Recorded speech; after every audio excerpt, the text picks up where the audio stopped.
Hello and welcome back to Suzerain. I hope you're all having an amazing day. Get ready for us to go do some war prep, I guess. Just thinking about what we can do, we're just discussing it. So what we're going to do immediately is, I didn't realise it just costs authority. So if I go up, no, that's not how that wants to work. If I go all the way up, you're going to see there's increased provincial levy obligation. Trip power, I don't think, and may strain relations with key houses. Don't think this is going to strain us too much. It costs me 4 authority. We get 2 house troops, 250 military manpower, and 250 military equipment. We're going to war soon. We need to really up everything at the moment.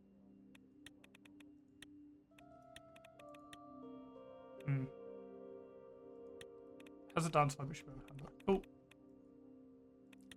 So our military isn't the strongest at the moment. We're going to work on that over the next few turns. We've got 1 flagship, 1 mountaineer, 2 Suzerain levies, 2 Azara elites, 1 golden guard, 1 paratrooper, 2 militia, 1 sub, 2 military ships, 2 tanks, 3 support, and 7 normal troopers. We need support. We need support. We need everything. Makes coups against you more likely. Oh, rip. Alright, let's look at our reports. We've got RPP turns Isa into Sea of Yellow. RMC kicks off election campaign. Okay. In the news, we've got provincial levies increase. King encourages voluntary enlistment.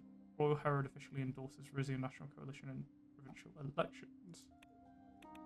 Then, tragedy strikes as migrant ship capsizes in Gulf of Mordia.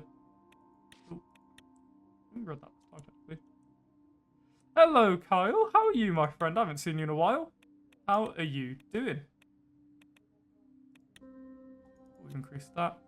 An evening at the palace. How are you doing, my friend? Great to catch you. The Zara coup, which you probably will not get as you were against Pales and date Lucita. Been busy with a new job? Oh, don't mind me asking, what are you doing now, my friend? How's it going? I hope it's going well for you. Congrats. Nice.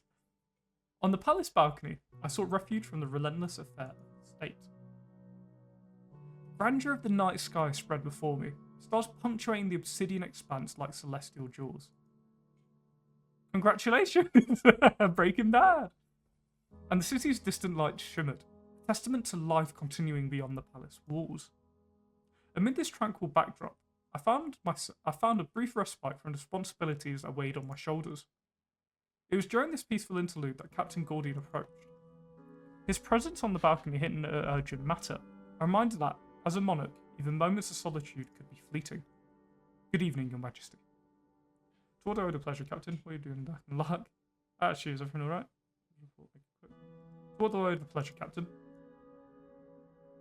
I'm here to discuss that personal matter you asked me to look into. The one concerning His Majesty, King of Lero.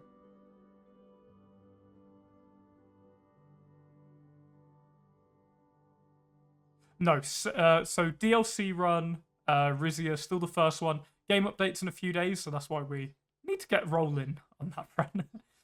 Tell me what you've learned about my father's death. Allow me to begin by stating that I've made significant headway in identifying potential culprits. Apparently my father's time there was no accident. It appears to be the case. I narrowed it down to a handful of possible subjects, or suspects. Maybe you're lucky and it doesn't break your save. Maybe, but I want to just continue and get it done just in case. That's what they're different by mine. I'm afraid to ask.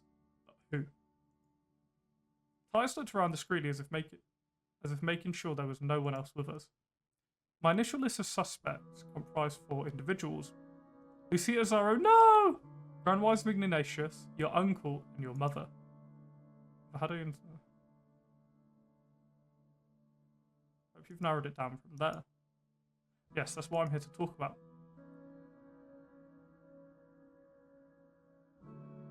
Alright, let's go down the list. Starting with whom? Let's say why you suspect Lucita. My suspicions stem from Lucita allegedly visiting King Leo's chambers on the night of his passing. I see. Go on. As is my duty, I was standing guard outside your father's room that night, but departed for half an hour to attend a personal matter, leaving one of my guardsmen in charge. When I returned, he informed me nothing out of the ordinary had occurred, but pressed for details during this investigation. He admitted he had allowed Duchess Cesaro access to the room for a brief period. Loads of something. This time we fired him. So left charge. Not the best way to start your case. What was she doing in there? That's what concerned me. When I questioned the guardsman, he claimed Lucia had provided him with an order signed by your father. If true, we need to verify its authenticity. My thoughts exactly. I suspect she may have been carrying a letter, but I cannot confirm its contents, recipients, or sender. When we searched your father's chambers later, we found no evidence of a summons. Wrap my head around Lucia doing something so drastic, to do with troubling. What could Lucia be hiding? Suspected as her own. Problem, what could Lucia be hiding? That's a question I hope to find out. Given her high rank in your cabinet and access to sensitive government information, her exact activities on that night should be ascertained as soon as possible. Tell me my uncle. Why him? I don't truly believe your esteemed uncle would commit fratricide. But no stone must be left unturned. After supper on the night Valero died, His Grace accompanied the king to his chambers. Did not listen in on the conversation, but a maid who was on duty at the time claimed she overheard snatches of an argument. An argument about what? Apparently the king shouted out, "He is not yet ready." Those are the only words she remembered. Dinner was hours before the time of death. How could Hugo have killed him? He could have slipped him a slow-acting poison, either on the stairs or while escorting the king into his chambers. Personally witnessed no such thing, but there's a slim possibility. Could this maid have been lying? I don't see why she would have been, unless something might have convinced her to give this statement. Someone who wanted to cast off aspersions on Hugo to throw us off her trail. Enough about the maid. Is there any other reason to suspect Hugo? Well, the councillors and aides I question admit to sensing mistrust between brothers. But King Valero's paranoia at that stage of his life were very well documented. I realised my camera's quite high. Ooh. And just to mention, oh no, she's gone. Oh no, she's still there. Oh, Dingbat's there. Just on a pillow in the distance. If your account is accurate, we need to find out more. I seriously find it hard to believe that my uncle would murder his brother. Is that all? I don't know her hand. If your account is accurate, we need to find out more. Show your sentiment. Given the potential uproar from accusing the Grand Vizier of murder, I want to inform you before proceeding. I'm glad you did. If what you're saying is true, you must handle this delicately. Prove that. And it's not as hot today, but my goodness, still wearing this as one. Tell me details about my mother's whereabouts and not my father passed. So our investigation has uncovered some intriguing findings. Queen Mother was at dinner that night. Later, as I personally witnessed, she opened the door to your father's chambers and immediately alerted the Golden Guard that he was unconscious. In between, however, Madame Estella was not in the palace at all. Not in the palace? What was she? Good, right, okay, listening. As her mother had her own shares of secrets, I guess that makes her human after all. Really on some other stuff for surprises. Speaking of surprises, you want to hear what she really was. Where she really was. Attending a Dasnoris religious service just outside the capital. Kidding, right? Well, that's certainly not what I expected to hear. You can verify the accuracy of this information? Absolutely. One of my golden guards, who was assigned to protect her, can confirm it.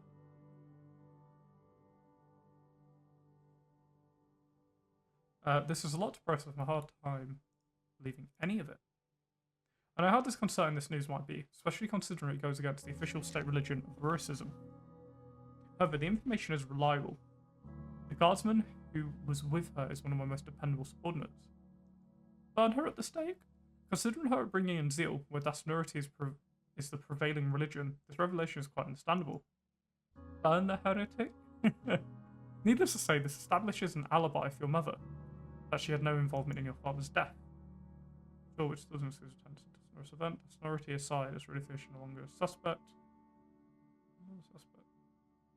I take this approach to sharing important information is valuable, but please aim for summaries in future discussion. Sonority aside, it's relief to hear she's no longer a suspect. I want to hear about what you found on the Grand Wiseman. Your Majesty, I myself admitted the Grand Wiseman to King's chambers on the night of his death. I thought nothing of it at the time. The two of them had been consulting privately on a near nightly basis.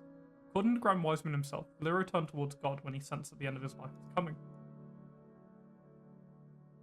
My father turned towards God, away from everyone else.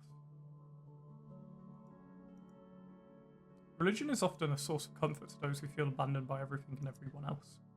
What's interesting is that aside from those meetings, witnesses describe your father's behaviour as no more religious than usual. I'm remembering parts of it, but not of all it fully. He was even skipping services some weeks.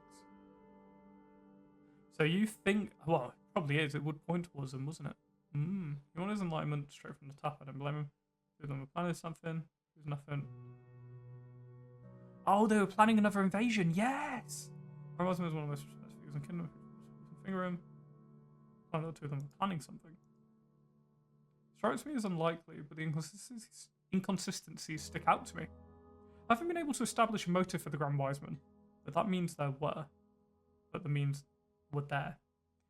Here are the next steps for investigation. Titus stood at full attention, awaiting my next words. Hugo's obviously the primary suspect, so go investigation on him. Keep digging into Sal, the more Wiseman. He's laying on. Investigation gone too fast, cease all further efforts. We can see his motives. I'm thinking of going for Sal. I think of going for number 2 anyway, because I did think he's a bit weird. Is everyone happy with going for investigating the priest, the Grand Wiseman? And just to say, massive thank you for you all being here. Red, Koala, Kyle, Jorge, Lord, thank you all for being here, you legend. That's a fair point. Ooh. Look into Sal. Very good, Your Majesty. I'll work diligently to uncover the truth as soon as possible. Titus bowed and bid me good day before he turned and left. Oh, of course. Alone once again, my thoughts returned to the investigation. I assured myself that investigating Sal was the right course of action, but it had to be done. Oh, fair enough. If my suspicions turned out to be true, especially regarding a man of faith, it begged the question, who could I trust? Especially a man who had a trippy vision. Electoral Commission recruiting poll watchers. House Sazon calls for opposition vote. 250,000 to vote for the first time. Ooh. Opposition figures lodge complaint against Rizia and Radio. Hey, you're not being fair. So, Air Force expansion's underway. Consumer Park is on its way. Call from Chancellor Hegel. Uh-oh. Middle of the night, I was woken up by a knock on my bedroom door. I heard Pavel's voice in the hallway. Sorry, Romus, there's an apparently urgent call for you downstairs. Alright, I'll be right out. I quickly dressed and joined Pavel in the hallway. Any idea what this call is about? Monaco Comic. Mr. Alliance. Hello, mate. Never mind politics. Where's the Pokemon? Hello, Zelda. Hello, Dane. How are you all doing, my friends? How are you all doing today? No more cards for them until like the 20th of this month, my friends. So we're on a bit of a dry patch on that front, but I've been uploading the hits, the big cards. I've actually formed them into a folder. I'm going to do a different thing about it. On my desk right now, just to say, I've even got my favourite Armor Rouge card. I'll keep it over here. Any idea what this call is about? How are you, Pavel? We'll get on with it. I'm well, Your Majesty. Any past intrigue I need to know about? Only usual nonsense. Everyone's still speculating that Her Highness' marriage prospects. We walked through the palace corridors until we reached the study. Or my study. An attendant stood ready with a blue phone. He informed me that Chancellor Emmerich Eagle was on the line. Pick it up. Hello? If you investigate Pavel, you can mention it to him now. Oh, really? Oh, wow. I think in my initial bit, I told them don't investigate Pavel. Thank you all for joining me, by the way. We've just had a big spike in viewers, so thank you all for being here, you legends. But how is everyone doing? Zelda, how's it doing? Getting closer to being a father, my friend. Exciting times. You better have a good reason for calling me this. I Chancellor and from here. Good evening, Mr. Hegel. Hello, Mr. Taurus. I'm truly sorry to stop you at this hour, but we have unfinished business. Have a little rock solid alibi, he did. He's talking about the midst nationalisation. Pleasures are accepted. We can daylight hours. We can do our stuff. Firebomb. So talking about the MIT's nationalisation plan. What do you mean? Thank you for being here, Matson. Legend. So talking about the MIT's nationalisation plan.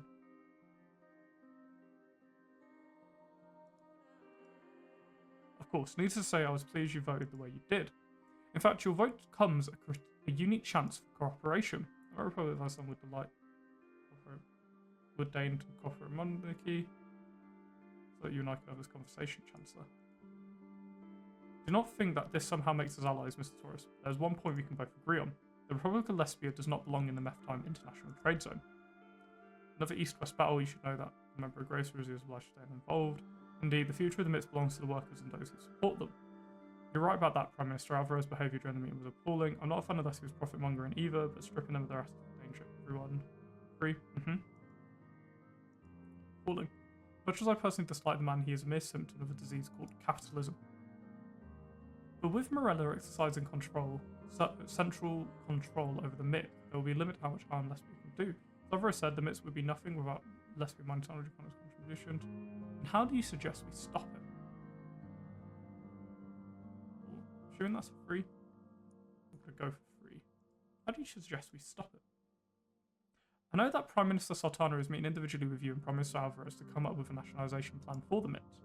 Lesbia will do everything in its power to keep its operations running exactly as before. You, King Romus, will not let that happen. Don't know if I can. Lesbia has a lot more to offer. Morella, you have Prime Minister Sultana's here. Why don't you convince her? That's easy. I was planning on making sure Lesbia got the shrine of the scepter anyway. Free? Free again? Are we happy with free? Literally, is this over? But yeah, thank you all for being here, you absolute legends. There's so many of you in. Really appreciate you all being here. I hope you're all having an amazing day. Well, how's everyone's day? How is everyone's day going? Always like to know.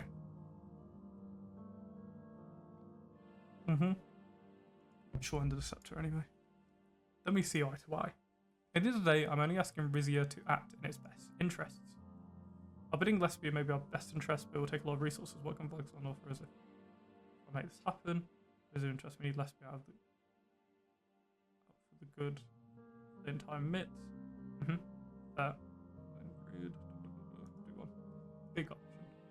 Perfectly rational question, Mr. Taurus. Rizia's military weakness is no secret in international circles. Make sure Lesbia ends up with nothing, and Vagslan will provide your navy with significant upgrade. Grace. A naval upgrade while with 4 stations around the field. Tempting. Our navy could use the help. I don't need to convince you of Vagslan's dominion over the sea. Our warships and submarines are second to none. I'm going to anger Lesbia even further, further than I have already. It wouldn't hurt to have a stronger navy. Regardless, I'm worried. Accepting your Republic's military assistance, we're trying to internationally. My council is already against its nationalisation, does so against federal corporation of Iceland. Anger would further wouldn't hurt to have a stronger navy. That's the right idea. You can expect the delivery of new vessels and equipment as soon as the nationalisation agreement is finalised. Can I count your cooperation or not? As I shown to your promise of military aid, I will make sure Lesbia walks away with nothing. You can, but I'm not accepting your offer of naval reinforcements. Remove Lesbia influence from the MITs is enough of an incentive for me. No, we'll take it. No, given the magnitude of Lesbia's investments in the MITs, we can go along with the plan. I'm sorry, but I can't promise you anything. I'm happy with 2. Oh, sorry, 1. As I shown for military aid, I'll make sure Lesbia walks away with nothing. Good. I'll make sure to keep abreast of the negotiations, and incidentally, you can count on Vagslan's support in your current arbitration case against Hales. Uh-oh. Good. You have our gratitude for that, good sir. I believe Rizia deserves it, but more importantly, the AN must respect the sovereign territory of islands. There was a silence so long I began to think he'd hung up. Maybe overstepping my boundaries, but I cannot shake the feeling that you and I want the same thing for Rizia. Changes. Big ones. Until the time is right. I don't want to become a communist though. I don't want to lose my monarchy. Sorry, I thought someone just messaged me. Well, it's Uber saying you can order some food. I haven't ordered on there in years. Um, hmm. I won't be rude to him. Just want to have personally. Later, Mr. Taurus, I wait the results of his Morella. Good night. He hung up. He went, oh! We could do this, hang up. Read the report. RP campaign reaches Taurus Heartland. Early voting starts. Friend invites MIT's member to discuss nationalisation. Knew of that. Geopolitico. Vaxland support Rizia's arbitration claim. Why are so many of these that's not on there? Yeah. Vaxland Labour Union drive further decentralisation, economic growth, empowers workers. Arpeggian PMC descends the true politician. Blah blah blah blah. Morella trade negotiations. Exciting times. I've been invited to Quebec, the capital of Morella, for a meeting with Prime Minister Alma Sultana. Our plan was to discuss how to proceed with the nationalisation of the Meftime International Trade Zone. A security detail and I exited our motorcade outside the gates of the People's Gardens, Quebec's largest park. Originally known as the Imperial Gardens, it served as the private strolling grounds for the Emperor of Meridia, then for the Reinhardt family during the Valgish Patium. When Morello reconquered Quebec in 1923, the vast green area was open to the public. Once immaculately landscaped with imported Valgish trees and flowers, the park was replanted with native Morellan flora and allowed to grow wild. Children play hide and seek in the tall grasses and raced each other up the conical hill in the centre. Alma Sultana greeted me inside the gates, accompanied by only a small security retinue. Welcome back to Morella, Mr. Taurus. Good to see you again, Madam Prime Minister. What a lovely park you have here. What a lovely park you have here. She smiled. I like it too. The Meridian Emperors found beauty in control. Today, we find it in freedom. She motioned for me to follow her. A barely marked path led into a dense bamboo grove. We walked in, shadowed by our guards. This was all planted after the Valgs left. Amazing how fast it grows. As we kept walking, I noticed the corner of a wooden object peeking out from behind the stalks. Closer look. I stopped and pushed the stalk aside. It appeared to be a memorial plaque carved in traditional Valgish style. On it was a square-jawed man, Axel Reinhardt's exact double, triumphantly hoisting his sword atop the park's central hill. The inscription below it read, Commemoration of the brave deeds of Otto Reinhardt, Viceroy of Pels and loyal servant of the Valgos Empire. The taking of Quebec, a punishment for siding with the wrong house in your War of Succession. I went against Taurus. What do you think would happen? Surprised you haven't gotten rid of this. Why would you keep them around the Valgos occupation? Valgos Empire used our family's conflicts as an excuse to land grab over countries' lost territory. What a tragedy. Houses should have found a peaceful compromise instead of dragging other countries into battle. I agree, with the caveat that Meridia wasn't dragged. They saw their alliance with the Azaro family as a way to gain power over Rizia. Losing territory to Vag's land was fair enough punishment. So this is how Reinhardt family managed to stay in power all these years. I'm surprised that she's Reinhardt, isn't it? No. I'm surprised that Morella doesn't still bear a grudge against the Vags. Vag's land may be a republic now, but its motivations haven't changed. Should be aware of your new friend, Miss Eagle.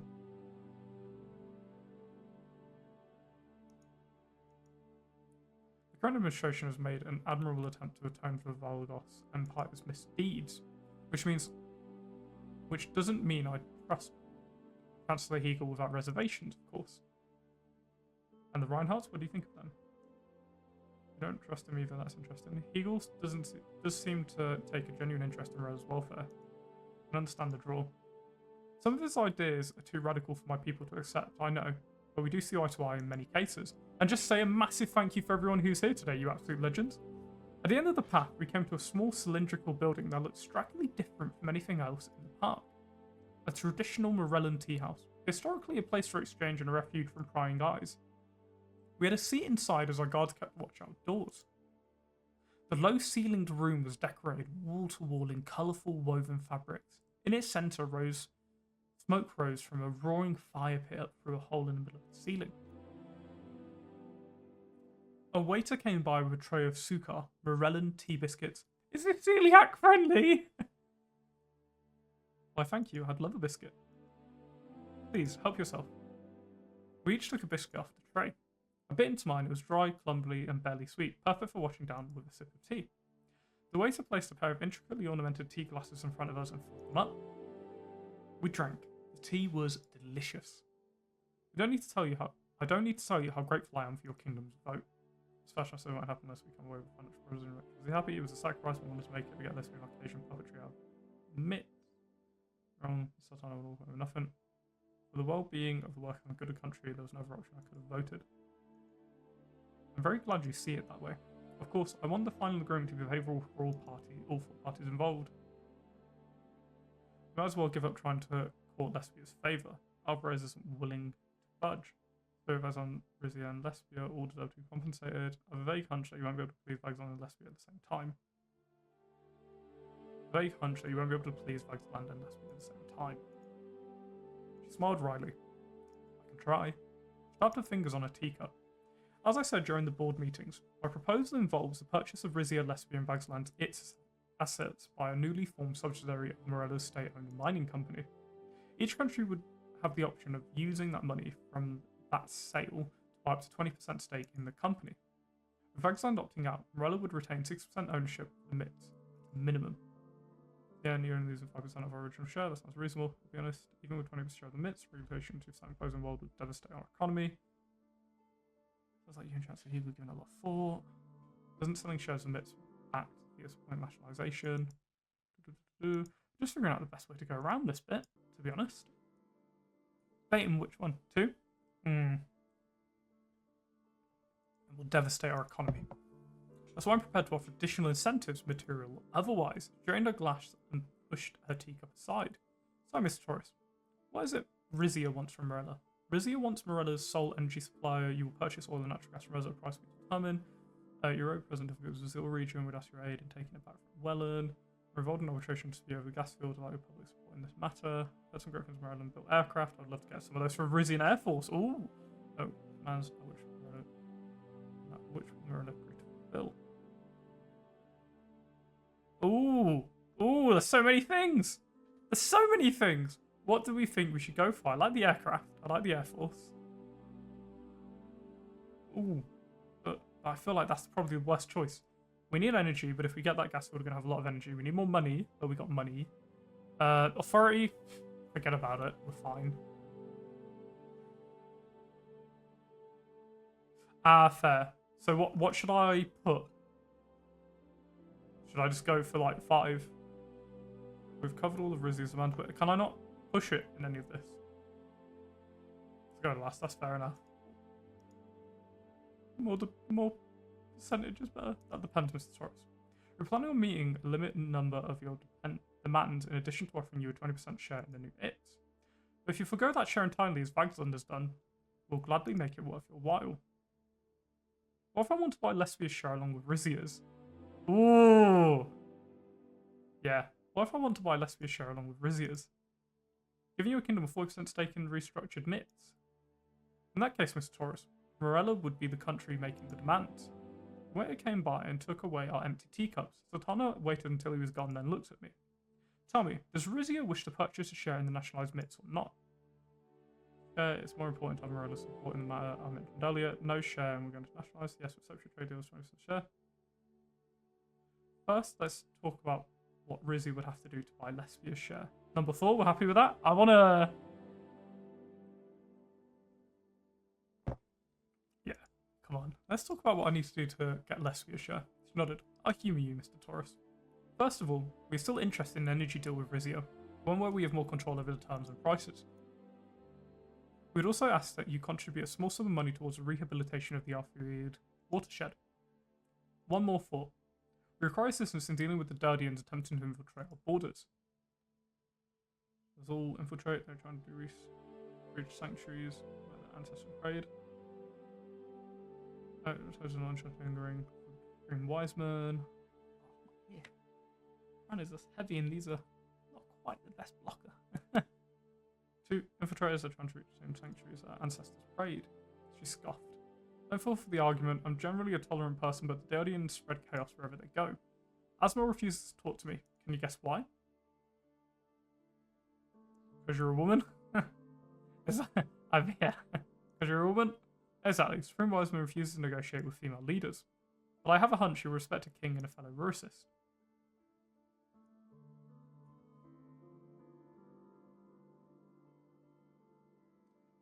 4, we both walk in the light of the 6 stars. Surely we'll be able to find common ground.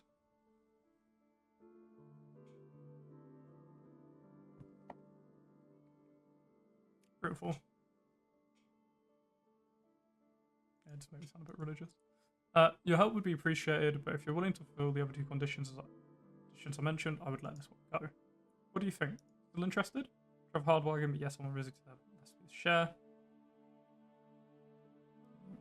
And drive a hard bargain, but yes, I want Rizia to have Lespia's share. She narrowed her eyes. You're as cutthroat as the lesbians in your own way. Can't decide whether I admire it or not. The details will have to be worked out with the help of my ministers and your councillors. This is too formal an arrangement to be signed over tea, I'm afraid. Thank you for coming to the table, literally and figuratively. This marks a new start for both of our countries. I look forward to working more closely. I look forward to working more closely together. New start for both our countries. I hope so. She stood up and pushed her chair back. Feel free to take a biscuit for the trip home if you like. Yeah. Yes, please. I'll get enough of them. That's surprising. I hear they're an acquired taste to outsiders. Take as many as you like. We left the tea house and joined our guards outside. The king's nicking biscuits! He's putting them in his clothes. And that's a risk our current king may have, actually. Alfonso facilitates Gaston's stake purchase. Ooh, interesting. Former President Alfonso, in collaboration with current President of Swordland, Anton Rain, has orchestrated an opportunity for us to invest in Gaston, a leading oil and gas company. We can acquire a minority stake in an energy company and benefit from energy output and future sales. Small minority, -2 budget, 1 energy per turn. By large stake, this is a lot. It is a lot of money. 1 budget per turn, 2 energy per turn. So we'll lose our money and won't be able to invest anything at the end of this turn. But we do gain a few things back. But then it's a debate, isn't it? But then it's money per turn. It's 2 energy per turn, which we can sell for money, so we can earn back that money nearly immediately, right? Sage editing time. Oh. What are you thinking? I can't remember what we did in the first one for this. ROC campaign closing event turn up. Flash lines RP. Right, people, I think it's time for us to make a decision. Do we 1, invest in big, or do we invest small? I think this is going to sound mental. I might even do large minority stake. -4 budget, but +1 budget per turn, 2 energy per turn. I think that will come back very, very quickly to us. Like, really quickly. But then we can't invest this turn in any infrastructure for war, which is not great. But then having a load of money... business. Well, that's my luck. Just randomly opening Twitch and Lancer streaming. Did it not send you no? Buddy. Sorry to hear that, Jace. With that, you own a lot of foreign business. Is that a good choice or a bad choice, would you say, Lord? And how are you doing, Jace? Thank you for being here, my friend. No, Jace is? He is? Yeah, I don't know what's going on there. So what we're doing now with the Estini Alfonso facilities is Gaston stake purchase, and we're deciding, do we spend our 4 measly dollars? It's a good choice for a long time. Yeah, why not? By large... Oh, yeah, of course. Our country's going to get hit by war, isn't it? So foreign stuff would be good. No, I'm going to do it. I'm going to do it. Accomplish all trade deals with Swordland successfully. Swords are friends. Huh, interesting. Good report. Swordland welcomes Gaston investment. Makes sense. Through the report. Rises migrant groups clash with Suamina. RNC closes campaign in Montiz. RPP closes campaign in Bronus. Fine news. Rizia buys stake in Swordish Gasson. Situations. Oh ho! Increased gas imports. Gasson. Nice. So we're up to 5. I don't have that actually, but really? He does. And the return flight from Morella. Oh, don't shoot me down! No! So we go kaboom boom.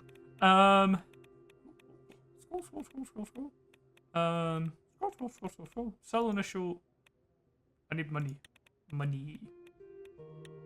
Small initial global energy sale. I do that.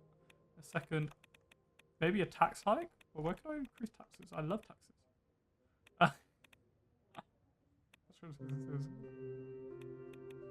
Well, landowners tax sort of thing. And everyone's against it. Inheritance tax will be terrible.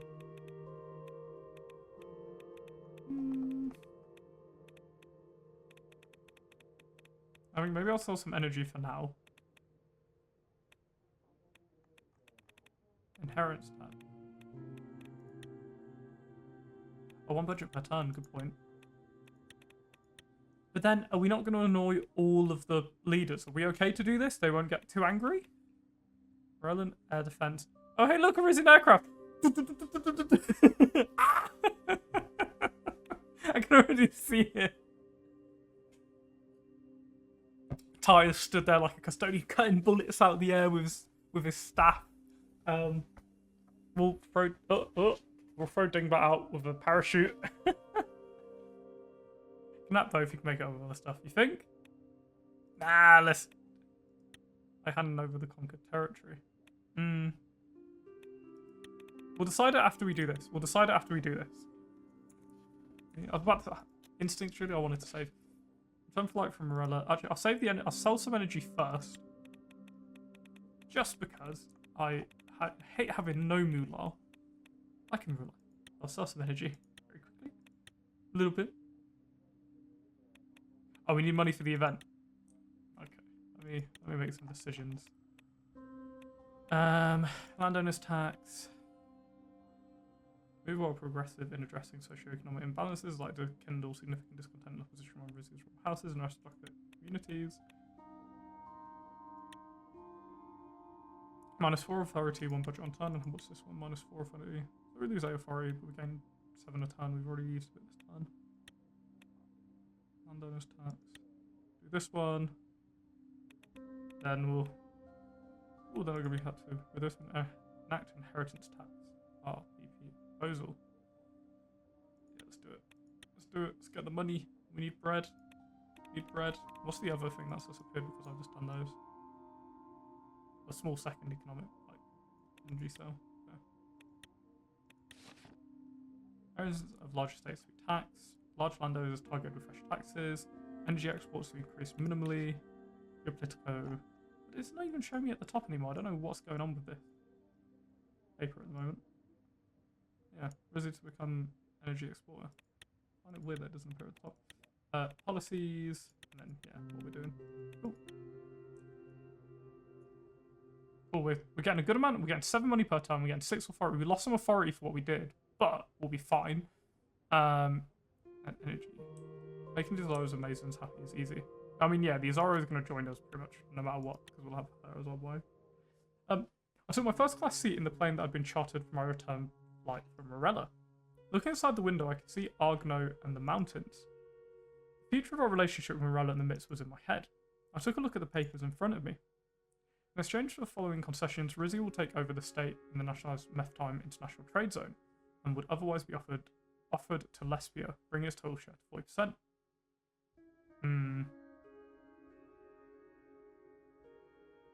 exchange for being allowed to purchase 40% share to nationalised Meftime Zone, Rizia agrees to the following.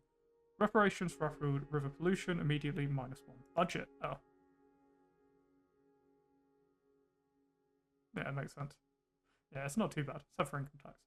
Energy agreement. Promise -1 budget for pipeline, free energy per turn for... Oh! Oh! Oh! Oh! Money! Money! It's gonna have to, I know, but...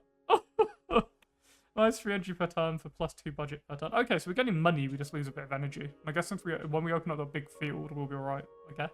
I don't know. You only have to pick one. I always pick all 3, you only have to pick one. Yeah, but I guess it's our agreement, right? It's fine. It's fine. We're getting money from that, so that doesn't really affect us. So we're doing Morella's behalf. Done. Just do it. Do it. Big friend. Do it. Oh, my buddy! I read the agreement once more before signing it. Pilot and Anstar descent into Port Drazen had begun. Fastened my seatbelt. Rocky economy. Violent protest in Valencaris. Oh no. Oh, wait a minute. Where's Valencaris? Actually, where is Valencaris? Sorry.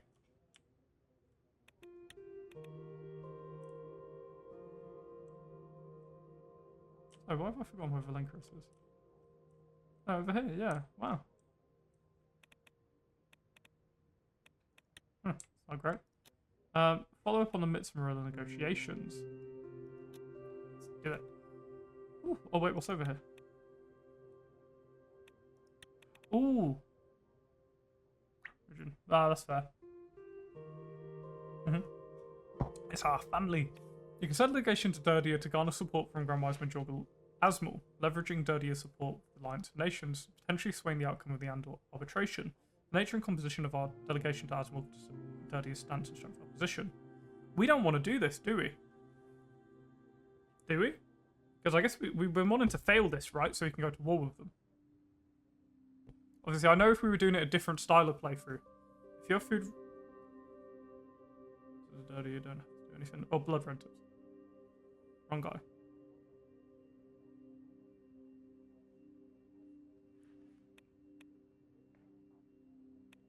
So what should we do? Should we do this? Start war even if you win. Yeah, I just get told it's more difficult. Become these religious guys. Do the first. What? Support? Some large delegation to support. Some of gold.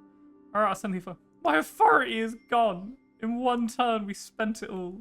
And we got the achievement for doing so well with authority. Oh, crap. I just realised, even with... I have none. I can do some bits, actually.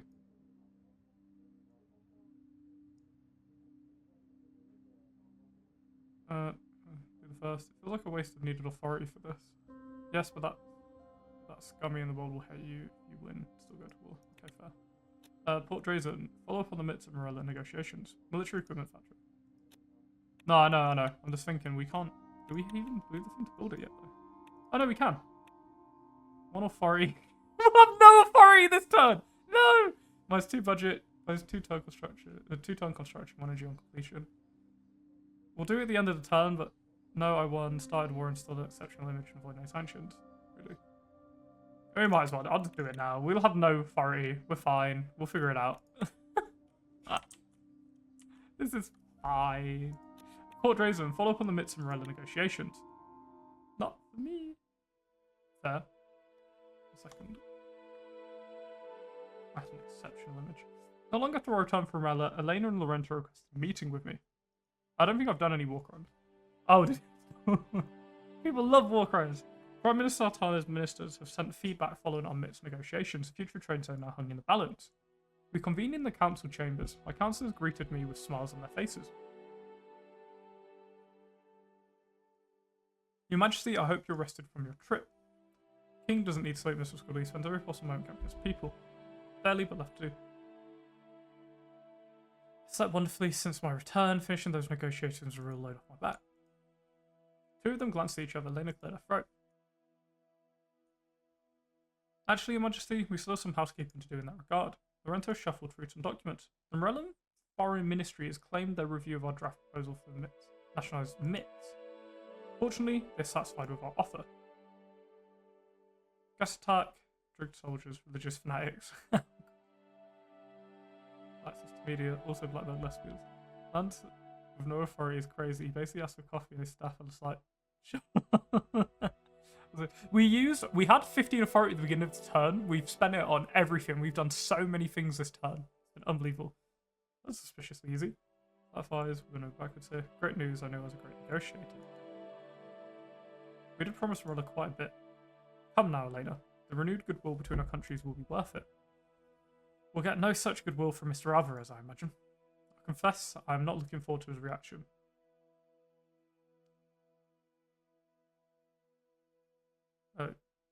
You have to let Pale ship free today. So also your own. Looking bright side, chance that you will love us after this. Lorenzo still looked troubled. Yes, the Chancellor will undoubtedly be pleased. Oh, I almost forgot. Prime Minister Sultana sent us a gift to commemorate a successful negotiation. He sent me with a wooden box. I opened to reveal a shiny, brightly painted bird with a wind-up key stuck in its back. It's a model of a Morellan meadowlark, indigenous to the Arufeld River watershed. Beautiful, pass on my thanks. Water life, she's an idiot. Something message. Is she playing with us? Save. I'm not reading it, Jace. I'm not reading it. I'm not reading it. It's beautiful. Beautiful, pass on my thanks. I will. That's the concessions Rizia has agreed to make. In order to Elena, she opened her ledger. Treasury funds have already been earmarked for the rehabilitation of the Arrowfield watershed. They'll be transferred to Morello once the agreement has been approved. Rizian oil and gas will begin on a new pipeline from Rizia to Morello in order to fulfill the energy deal we've promised. If all goes well, it will be complete in time for the gas to start flowing once the new MITS agreement is ratified. I'm currently in talks with Durdian's foreign ministry. You should be able to meet with Supreme Wiseman Asmal soon to discuss Prime Minister Sultana's request. The Durdians wish to communicate their satisfaction with Rizia's treatment of Golcondists. With luck, you will get further with them than your father did. The Golcondists are racist, just like you and me. Of course, they deserve compassion. I know, bigger than to anger a violent sect. Very wise indeed. Elena took a last look at her ledger, then gently closed it. I may have my doubts about making such a drastic change, but if we can follow through on this agreement, it'll be the coup of a century. Of course, we will follow through. The King of Rizia keeps his promises. Thank you. Thanks to both of you for your hard work and good advice. You're too kind, Your Majesty. While we have you here, a word on Pales. You nodded at Elena. Right, yes, the arguments are still being presented in the arbitration case. Of course, we Lesbia support of Pales counts for a lot, but we've received a number of statements in our favour from neighbours and other AM members. Rumberg and the rest of Grace, of course, and surprisingly Vagsland. Vagsland only spawners have self-interest. Pales wins its own island economic zone will be in danger. People come through in a pinch, Miss Werner. Please, Your Majesty, I don't identify with what Vagsland has become. If our agreement with Morello proceeds as planned, we may earn their support, though our neighbour has a little clout with an A of its own. President Smolak was serious about wanting to renew ties with our countries. He was speaking in our favour. That's the Supreme Wiseman is leader of Durdia, which is basically Afghan. Ooh, I guess that's why a lot of countries aren't the biggest fan of Durdia, right? As for Durdia, Supreme Wiseman Asmal, he wears like nothing, right? Good, that is a good beard though. That's how I want my beard to go as I get older. Not necessarily the hair, get like nice and trimmed. I wouldn't mind my beard to go grey from the centre and out. Especially with a ginger beard, it'd just be like grey and then fire. I don't know. Anything else we can do to sway vote in our favour? Never left it, so impact one way or another.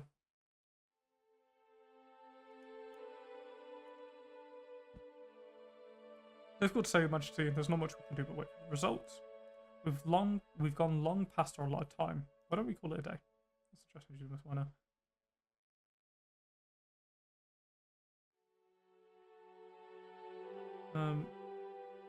Next little suggestion is you, Miss Werner. If we was wrapped up our meeting and went our separate ways, are we decided? Have a look at it. Oh, that looks interesting.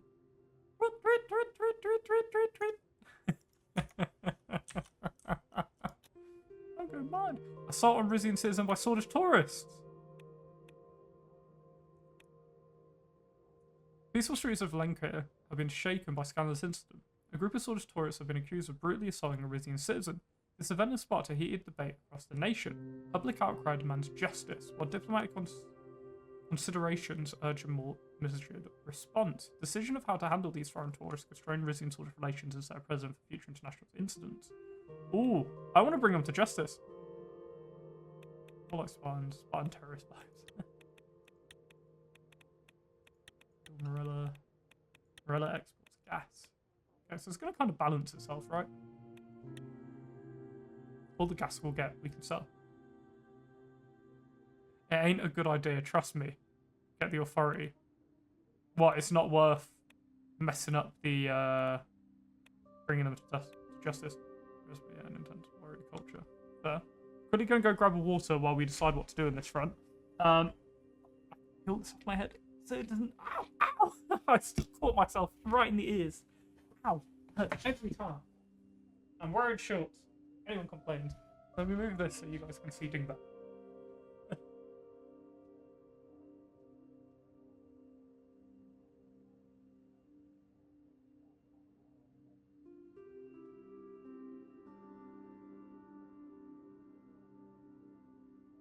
Just a little bean. Just a little bean.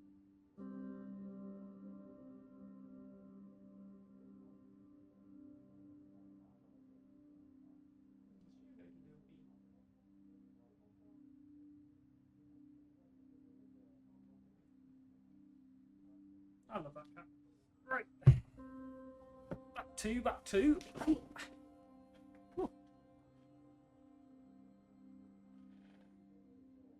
Ooh.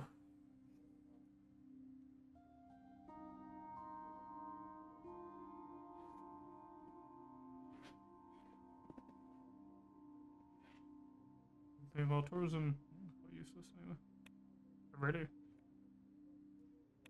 Well, one authority isn't going to change it. Send tourists about Swordland avoiding a tribe in Rizia. Battleships have they actually increased? I doubt it. Oh no, they have. Has he sent us stuff? He has sent us stuff. Has he? Actually? He sent us one. Okay. It's not great. That could have been better, in my opinion. Oh my god, there's so many reports. Satara promises its agreement support. Construction begins on Rizia Morella energy pipeline. Arafeld rehabilitation begins in earnest. Vaxland sends naval aid. Okay. How long will that take? I don't know. New Swordfish tourists to be returned to Swordland. Rizia Morella relations improve. Much needed boost announced for arms industry. Rizia opts for diplomatic solution of Valenka incident.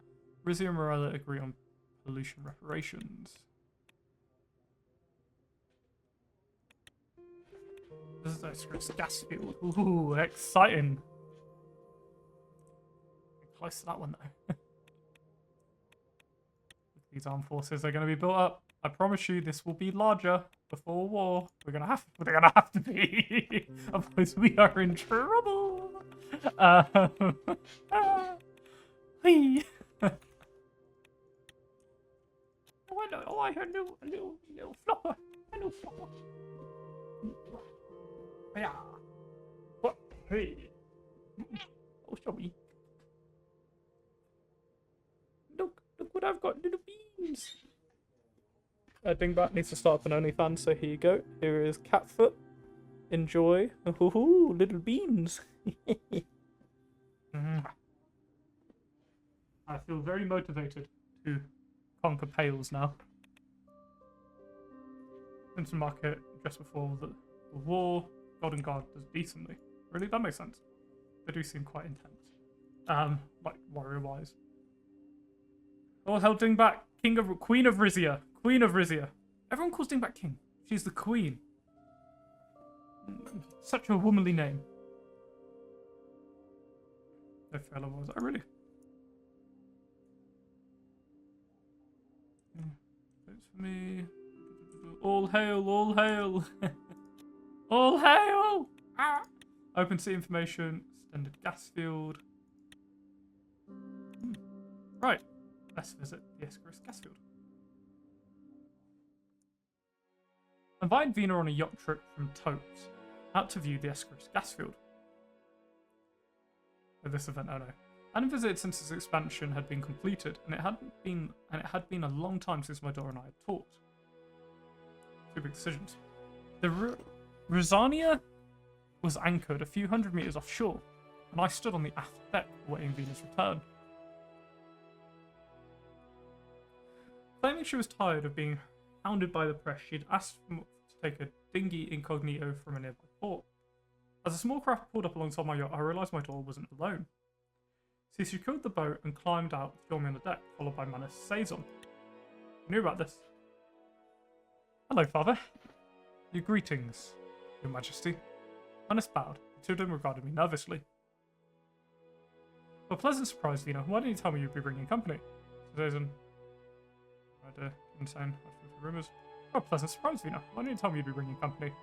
Vina breathed a sigh of relief. I'm sorry, Father. I wasn't sure how you'd react. I want a chance for the three of us to speak in private, out of the way of the press. We three have a lot to talk about.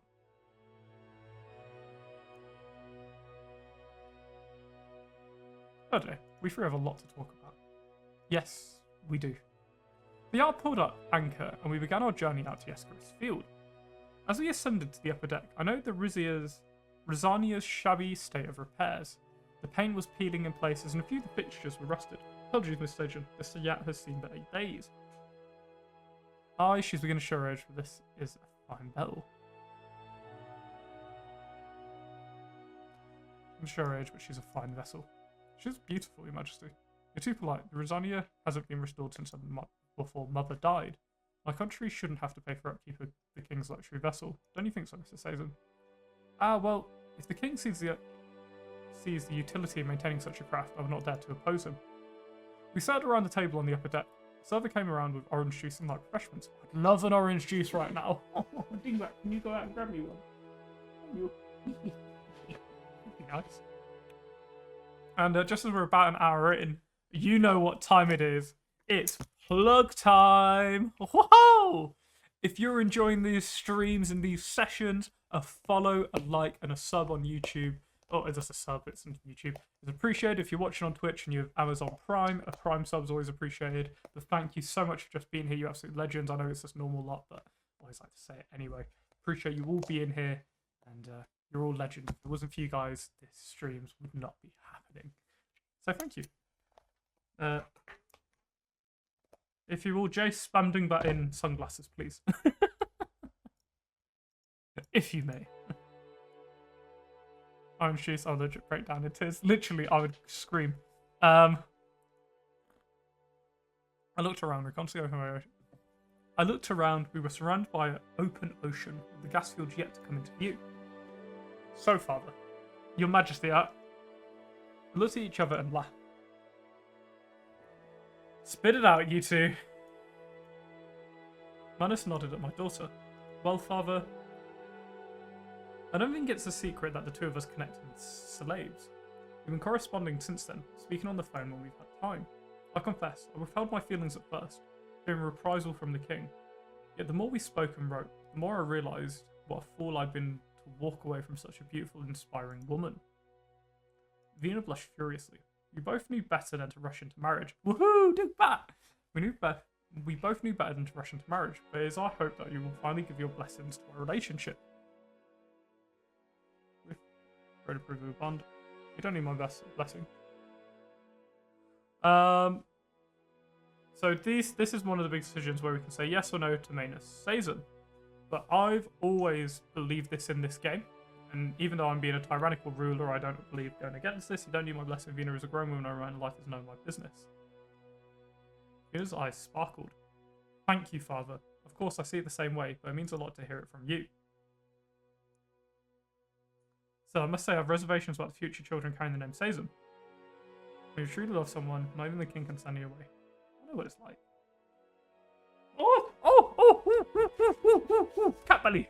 Oh! Ooga. Sorry, I can't help it. It's so cute. It's so fluffy. It's so soft. She might have claws that disagree. It didn't actually hurt. Ow! She actually got me good. Oh, she got me right in the middle. I think you got me good in that. The ground is yours. Ow! When you truly love someone, not even the king can stand in your way. I know what it's like. Vina and Manus looked at each other excitedly. Thank you, Father. Not that we needed your approval, it makes everything easier. They embraced tightly. Content silence descended. After a while, faint industrial noises began puncturing the quiet. We were nearing the Escaris field. Let all three of us behold the majestic gas extraction capabilities of the Kingdom of Rizia. They exchanged uneasy looks, then rose and walked to join me at the ship's bow. The expanded gas field was a sight to behold. A veritable city of metal drilling rigs rose out of the sea in front of us, connected by a labyrinth of platforms, cables, and pipelines. This investment had better be worth it. Of the destruction of marine habitats? I hope so too. Manus squeezed her shoulder. You'd rather we go back to coal and oil? This is the cleanest, safest energy source out there. It may not be perfect, but it's progress.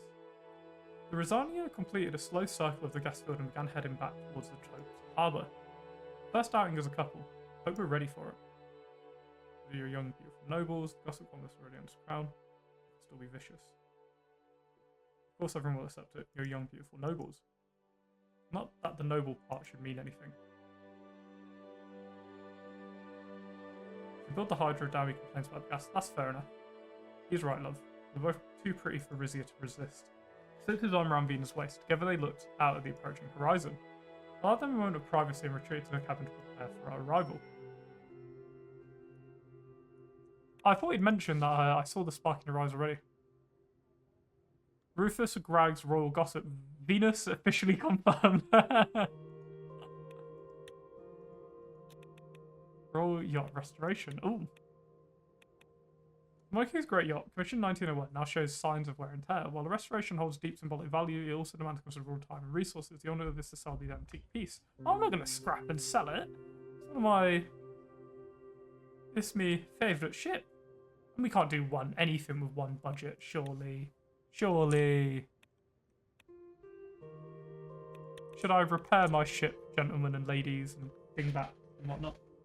Yeah. What's our thoughts, my friends? Should we repair our fine vessel or leave it for now? Oh. Oh, really?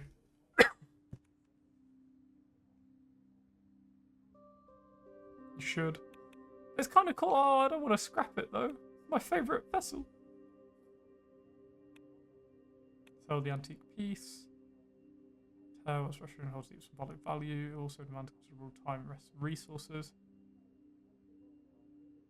Usually it costs authority to scrap. I wonder if it's because I got no authority. Scrap and sell the boat. You should. Usually it costs authority to scrap. We'll just sell it then. If you guys think it's not worth it, we'll scrap it. Goodbye, me boat. Oh, and the end of a turn! Ha ha ha! We've got very little money, authority, or energy. This will be fine. We're okay. I'm sure all will be good. We can't really do many though, can we? I don't think we can do any because we've got no authority. Unless there's some at the end we could do, but we've got like no... Yeah, no, we can literally do nothing right now. Literally zilch. So we've got no authority, so that's just what it is. On shores of gold.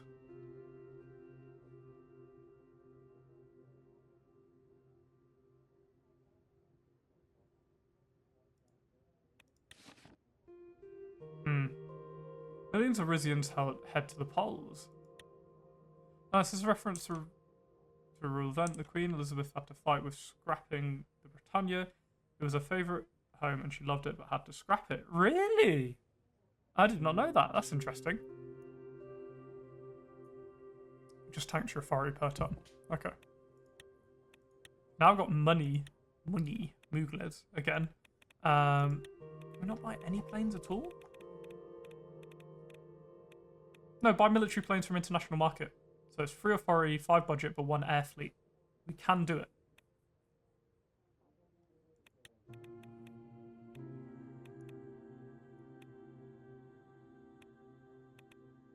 But we can buy 5. Christ, is it not normally that expensive? What's a large sale? So -2 authority, 5 energy, 3 budget. Okay. So now we can sell power if we need to. No, sounds right. Fair. It's just expensive. Oh, military planes. we can sell an air fleet to buy an air fleet.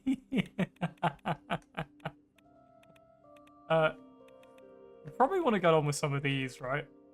There's a Romus Military Academy, which is military action points on completion. That sounds good. We'll figure that out. We'll figure this out. Let's read the reports. Oh, Salabes Consumer Industries Park operational. Does that give us money? Doesn't look it.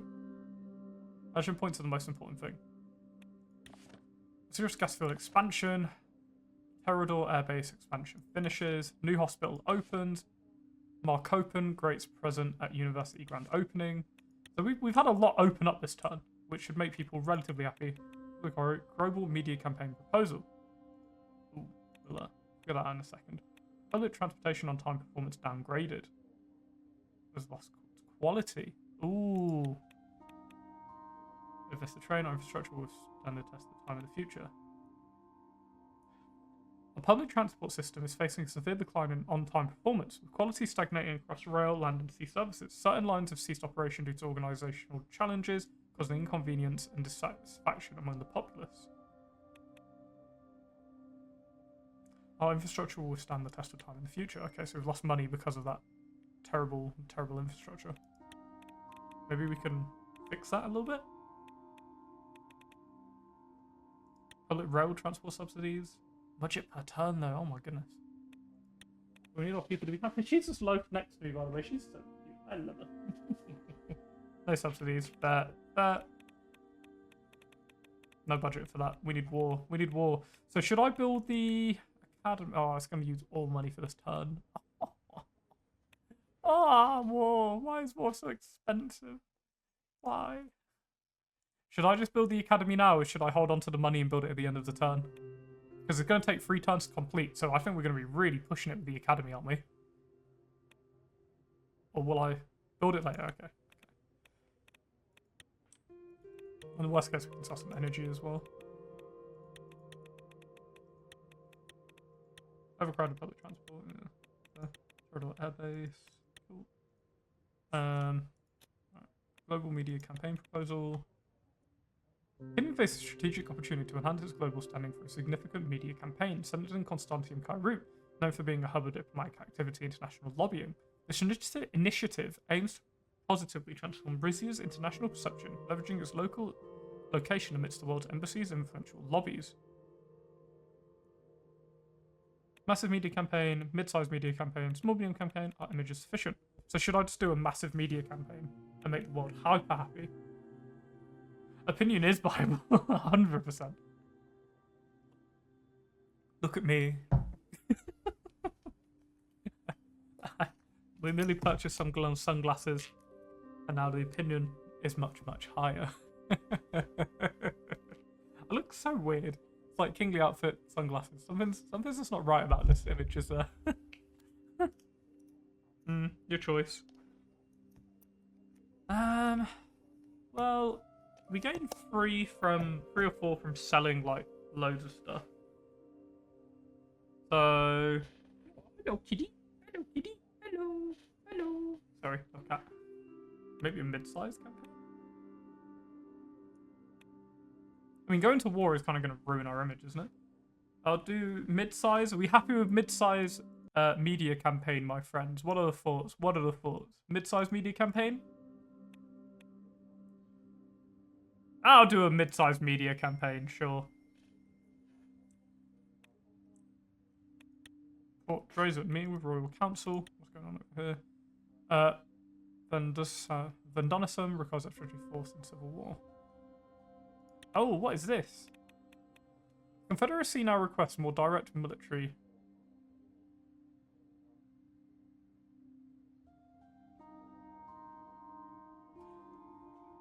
Too late now. The kingdom must decide whether to escalate its involvement by deploying troops. Sending a full division represents a significant commitment and could decisively tip the scales, but also risk greater entanglement and conflict. Only a volunteer brigade offers support without full-on intervention. However, choosing not to send any force could weaken Vendonisam's position, not influencing Grace. Point infantry division. Send volunteer brigade, yeah. Send financial aid instead, without support. We'll send an infantry division. Good report. Support. Don't be the only one that doesn't. Is the infantry division?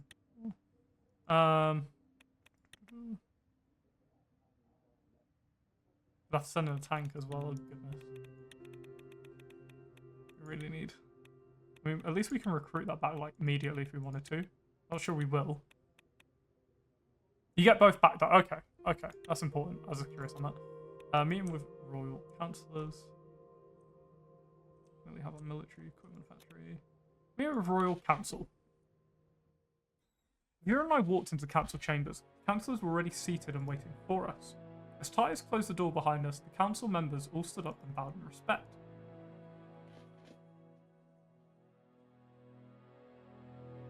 Councillors, Your Majesty, Your Highness, before we begin in earnest, we must acknowledge the results of the recent House of Delegates election. He had a dour look in his face. In a historic first for our kingdom, the Rizian's People Party won the majority of seats. By unanimous vote, Manus Sazan was named House Speaker.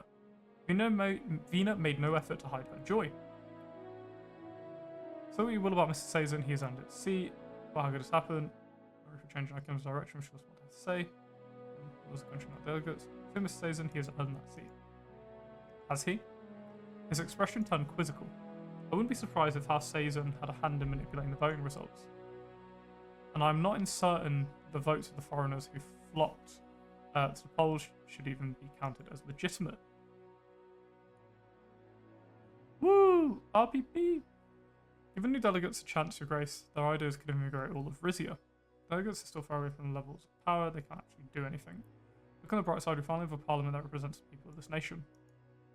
Indeed, down to the last village idiot. In other news, he gestured at Elena. Ms. Werner has some important reports to share about our current energy situation. I'll let her speak. Thank you, Your Grace. I'll start with an overview of our energy situation. Luckily, we are still producing enough energy to meet our demand and stay above balance. She placed a stack of papers on the table. Based on our current deals and promises, including our projected energy production, we'll be able to meet the demand for our industries if our current project succeeds. Do you have any suggestion on how to improve our energy situation? One suggestion I have is design plans to a hydroelectric dam. It can provide some relief for our energy industry. As a renewable alternative, it can provide strategic value for us as well. One suggestion I have is to conduct mining surveys to find new resources. This could help our budget and trade. One suggestion I have is design plans for the Havas coal mine project. It can provide a little relief for the energy industry. Apart from that, there is also the Aureus gas field, of course. I believe Mr. Schoolison needs to share about that. Lorenzo nodded. What is the current projection for our future energy production? Fortunately, at the moment, our energy demands are being met, but we may still have additional opportunities that we may get more energy returns from. Firstly, I want to talk about our deal with Gasom, the Swedish gas giant. Thanks to President's range changes and laws that previously limited foreign investment, we're able to obtain a good portion of their companies together with Rumberg. Although we may not be able to execute our original plan and divert most of the Swedish gas to Rizia, it's still expected that the returns may provide a little relief for our energy productions. Look at her notes. And finally, there's the disputed Aureus gas field. Predicted gas output from the field of immense value.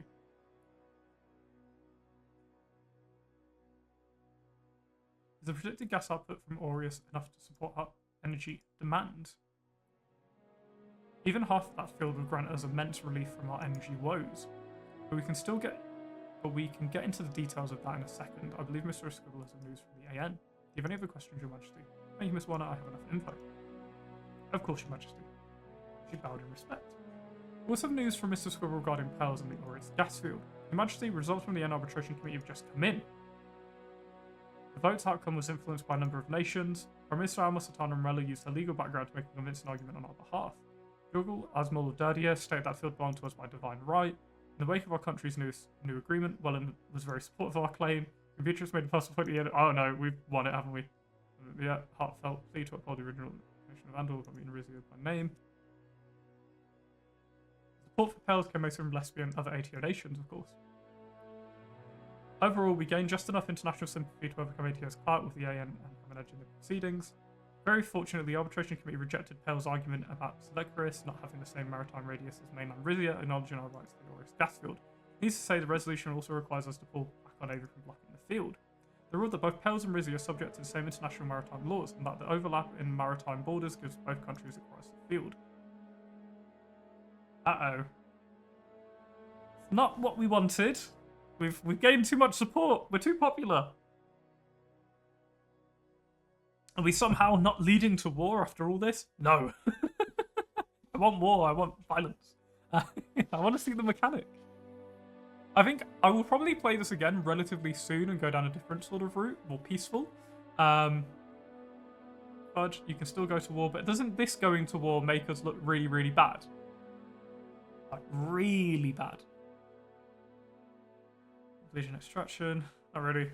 We were too nice, lads. I know. How's that event achieve a resolution? Positive and interesting news indeed. I honestly didn't expect on He got to go that far in ages in the committee resolution. So the UN agreed that our navy was on the right for blocking Legion extraction. Rights come to Andor about 50% of fertilized borders. Nobody really cares. Fair enough. Legion extraction. I wouldn't say they agreed with that as such. They ruled that Pels didn't have the right to exploit resources in their own without Rizia's cooperation. As a result, they agreed to divide the gas field in half, granting both of our countries an equal share. Obviously, Reinhardt can now learn his place. The energy coming from that field will be incredibly useful. I'm glad we can find us. Thank you for your hard work. I'm not going to share that field with the Duke, that's for sure. What do you mean, Your Majesty? Oh, should I withdraw my ships? Or should I keep them there? If I keep them there, will that lead to war? Yeah. We'll not withdraw our ships from the field and keep the pressure on Pales. I agree with that, Your Majesty. You must keep the pressure up. I don't really think this is necessary. I don't see what good does for us when we already acquired half the rights to the field. Such a move will put us in a very precarious situation. There is no way the international community will approve of this. We'd likely lose the rights to what we've just obtained. You have heard me. I have already decided. Our navy will stay in place. What did we obtain, really? Soulfield is going to be ours. It's time we take Pels back. Oh, which one should I do? Two? I was thinking two. Gain the authority. Lorena and Elena looked worried. That settles it, then. Strong response. Vina looked at me in shock. I believe it's time to wrap this up. Everyone stood up and bowed. Vina and I stood up and left the chambers. Father, are we really going to go against the Alliance of Nations? No. We can't do anything about us. Anything to us. You take the time for now. Pressure up. Only go against injustice. But the end's ruling is favourable for Rizia. It is, but not favourable enough. I'm going to accept being equal partners with Pales. Solution is passing a message to Reinhardt. Don't worry, Vina. I'll have everything under control. Okay, I hope so. Looks like it all works out without further conflict. We shall go to war. I hope the same, believe me, but sometimes our hands are forced. Without conflict, it will work out in the end. That much is sure. Hurrah! You're going to be the queen of this country one day. I like your compassion, but you need to learn to embrace conflict when it's necessary. That's precisely my point, Father. None of this is a necessity. She stopped for a moment. Anyway, Father, I didn't mean to question you. Let's just leave the chambers already. We walked together to royal quarters of the palace. Theoretically, just to say, if I was going for a peaceful route, I would try and marry her to Pales and just take it over. That's what I would do. RPP takes the win. King rejects Ian ruling. Disputed gas field should be shared. Ian rules. And then Smollett condemns Arcadian soldiers in Lesbia. Connections? What is this? House of Delegates. Aha. RPP, RNC. We've got Diary rather likes us. Manus Sazin best not go against us, otherwise my daughter's hand is rejected, sir. And he's obviously the speaker. Why is it still appearing? What's up? Ah, party leaders. Okay. Yep, makes sense. Cool. Cool. 100% can do that. Okay, let's read some of these reports. There's a lot of reports. Open country information. We're friendly. Hey, again, friends. Read the report. Morello extends solidarity to RPP. Anton Rain congratulates RPP. Legion Navy ready to challenge blockade. Kairuk congratulates Rizia on successful elections. Elections are kind of rigged. Attack your fleet. So if he attacks our fleet, we can be like, he's attacked us, get him! So he has majority in the parliament now. For memory of Lizia, Valara, and for Dingbat, charge! Even the elections are rigged. Again, I wouldn't naturally actually want to go to war. It's a mechanic I really want to experience. So I really want to see what it is. Like, late night at the palace. Palace Resna, Port Drazen. I was woken up in the middle of the night by the Golden Guard. Due to the sensitivity of the information, I had to be urgently briefed in person. As the king, I knew such a summons could only mean dire news. I got my clothes and followed Titus through the corridors of the palace. That's fine. Stay silent. I know he'll tell me when we need to. On our way to the chambers, we spoke no words to each other. When we arrived at the doors of the council chambers, Hugo and Vina greeted me. Apologies for disturbing both of you at this hour. Thank you for being here so quickly. Of course, Uncle. He tugged on my arm, leaned in and whispered, Majesty. I'm afraid we're facing our biggest crisis yet. I must stress, this is a time everybody needs a calm and resilient leadership. He took a long look at me, my clothes that I'd rushed to put on. The butler couldn't be summoned in this hour, in the time, I take it. Put a hand on my shoulder. Make sure you're ready. I'm sure you'll do the right thing. Caesar, I need to know what's happening right now. With me, Suzerain Rizia. I'm always ready, Uncle. I'm glad to hear that. He opened the doors for us and we entered a scene of barely restrained chaos. Councillors were already gathered inside, their faces etched with lines of worry. On my entrance, they all stood up immediately. Lucia approached me with a calm demeanour that contrasted with the anxious atmosphere inside. She bowed and spoke. Your Majesty, we have emergency to report. About an hour ago, we received great news, to put it mildly. A very serious incident at sea around the Aureus gas field has unfolded. May the divine God protect us. Ooh. I wish there was another way to put this. The Grand Duchy of Pales has committed an act of war.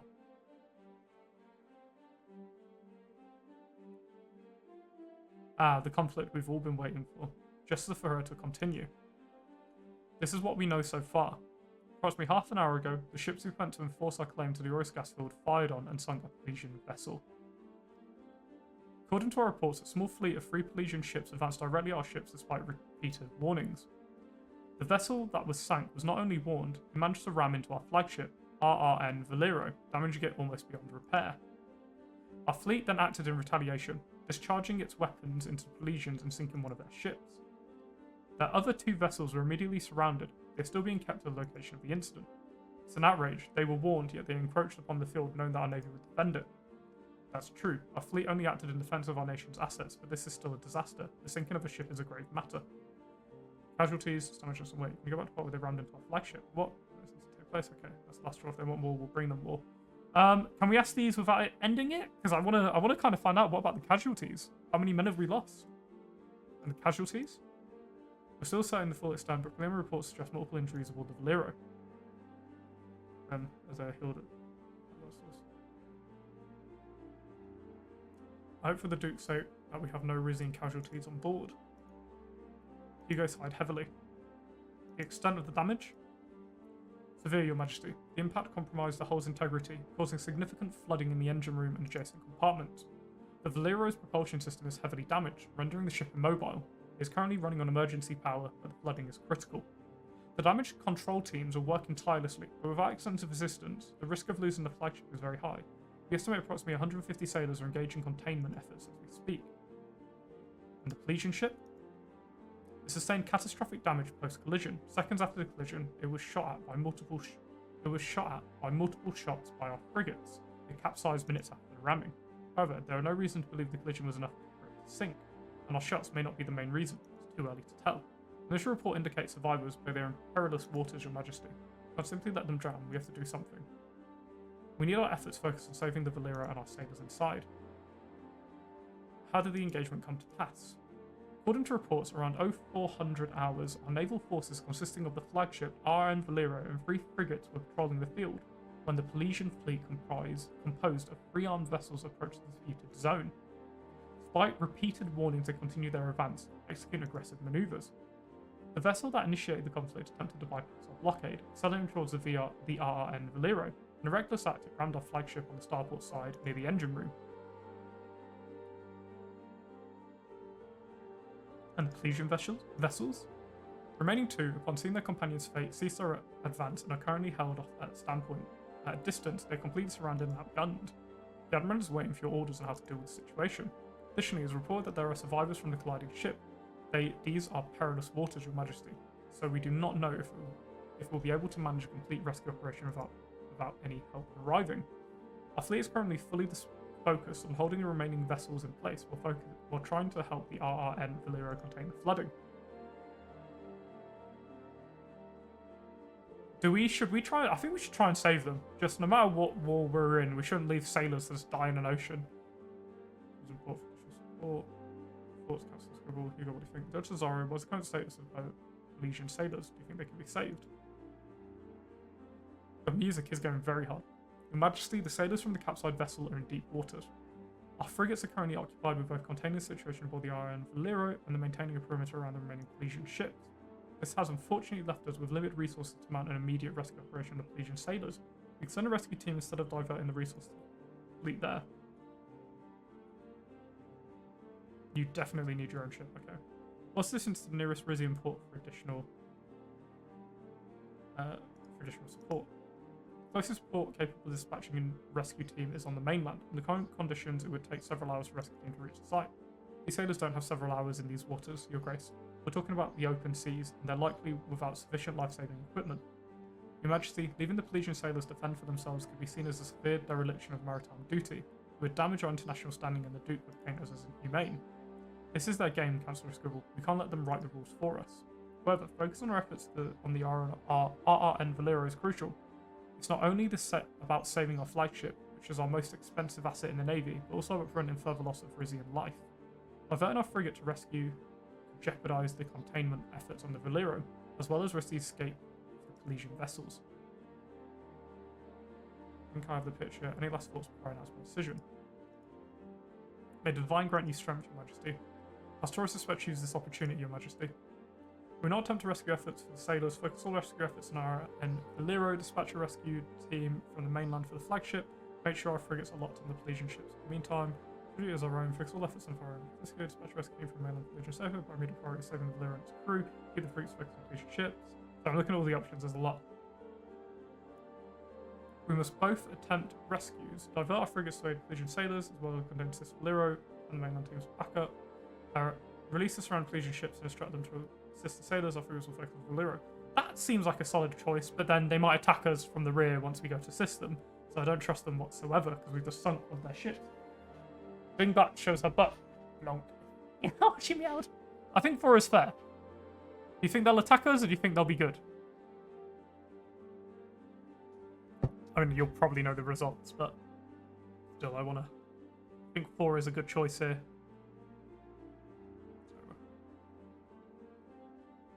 Sorry, I want to send a sec. I never did it. Ah, fair. Did 1 and 3. I'm assuming 3 isn't going to work out very well at all for our shit.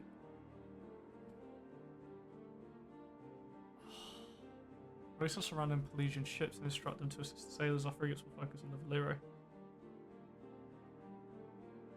Jace! Are you here, sir? We have a big decision to make. I want to go for number 4, but I want an opinion. And can I say a big welcome in to anyone who's joining the stream, as we are getting ready to declare war. Ooh.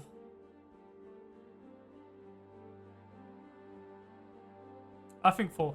You know what? I'm just going to do 4. Release the surrounding Pelesian ships and instruct them to assist their sailors. Our frigates will focus on the Valero. You happy with number 4, good sir? Good Jace?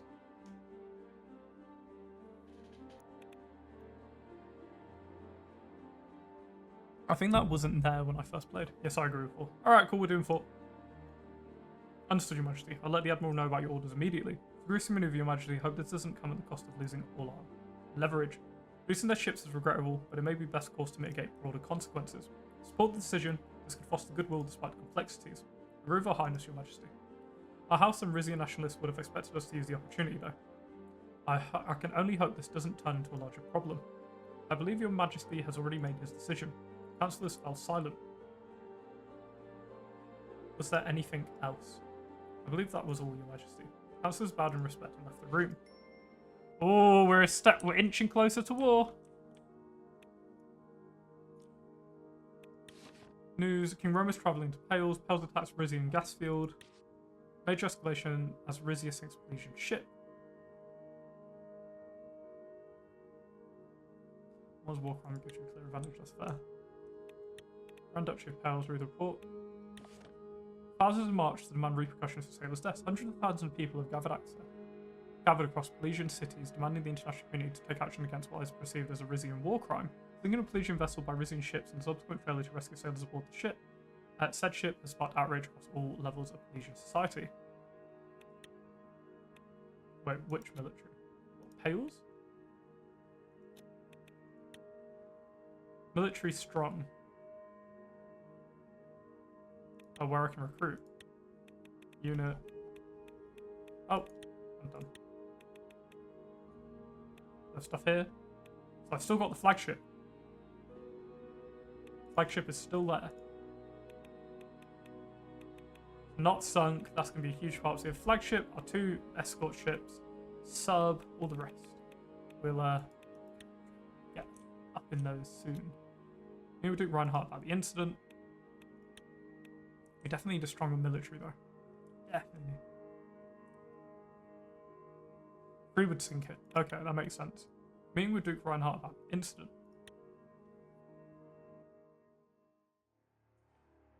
Our convoy drove steadily across the cobbled streets of Old Town Pales.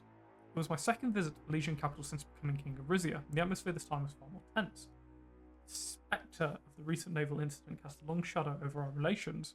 I sensed it in the mood of everyone around me. Upon our arrival at Castle Reinhardt, we were greeted by the expressionless faces of a Pelesian delegation with no sign of the Duke himself. No pleasantries were exchanged and no diplomatic gestures were played to the cameras. We were instead quickly ushered inside as the reporters were blocked off. No brief from our security detail nor the welcome delegation spoke as we entered the room where the meeting was to take place. When Duke Reinhardt entered the room, everyone else left. He didn't speak a word until we were completely alone. King Romus, your rushed arrival here is a testament to the gravity of our situation. I wish I could say your visit today brings me comfort, but under these circumstances, I find it hard to extend a warm welcome. I believe war. Duke Reinhardt, thanks for having us. Thanks for having us. We'll solve this problem today, Your Grace. Duke Reinhardt extends his hand for a handshake. Still shake his hand. I want war. Stared at me, brow furrowed. Look, I do not intend to allow Pels to be pushed around by Rizia any longer, so please listen to me very carefully. No, I'm not going to let you. So, should I be quite rude to him if I want war? This is it. This is the decision. We are going to war. No, I'm not going to allow you to let you dictate anything. You're going to listen to me now. He looked at me, discomfort and concern etched into his handsome features.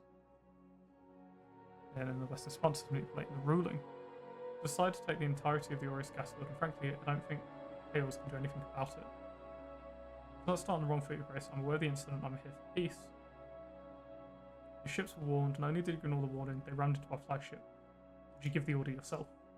I refuse to even respond to that question, Your Majesty. We are not on the side who fired at you. Rizia is already responsible for sinking our ship. So tell me, Your Majesty, what is the stance of your kingdom? What are you trying to achieve here? True, my son blockaded the field, but the incident wouldn't have happened if your ship didn't ram into us.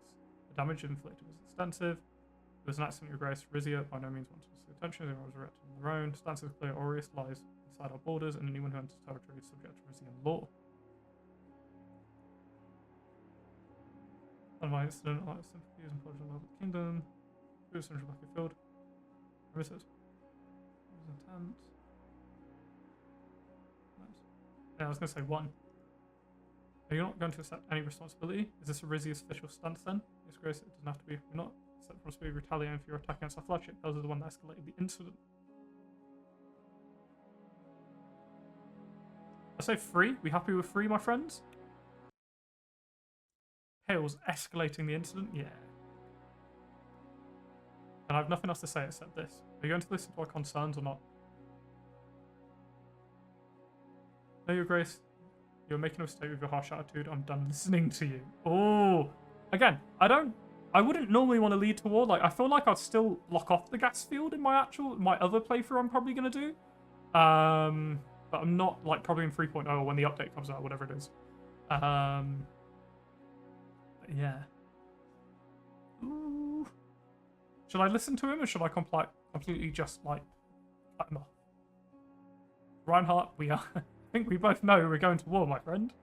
Where are they to us? Where's Lesbia? Doesn't matter. Fair. Lesbia's up here. No, sorry. We're talking to Pels right now. Sorry. I'm listening.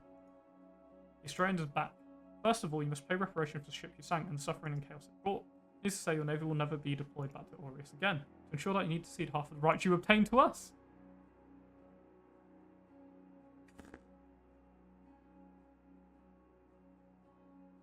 Absolutely not.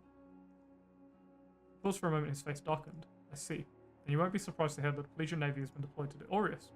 We will not bow down against your aggression any longer. Rizia will have no access whatsoever to any energy from the Itasian Sea. That would be a cause for war. You cannot afford to keep your navy at the field at all times, Your Grace. To escalate the situation further.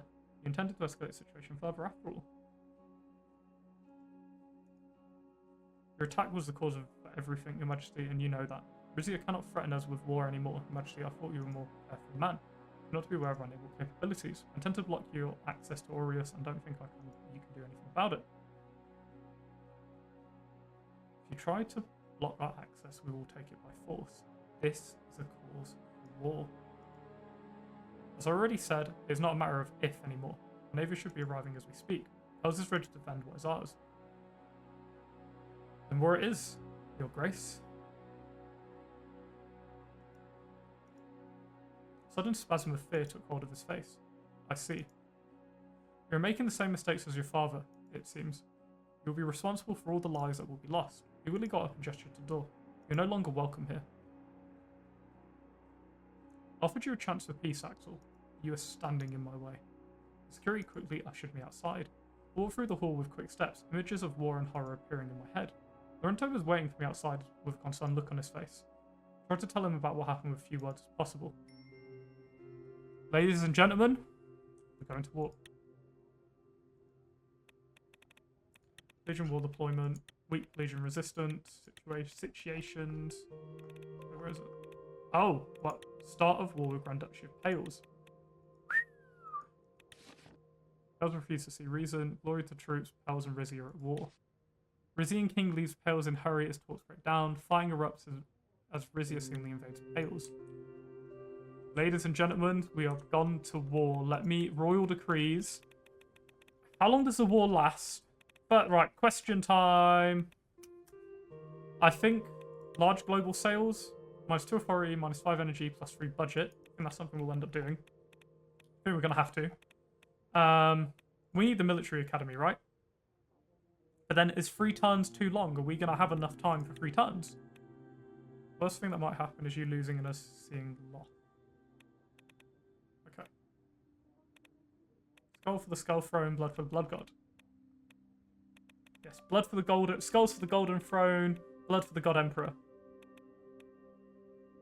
The war is going on until the second to last turn. Okay.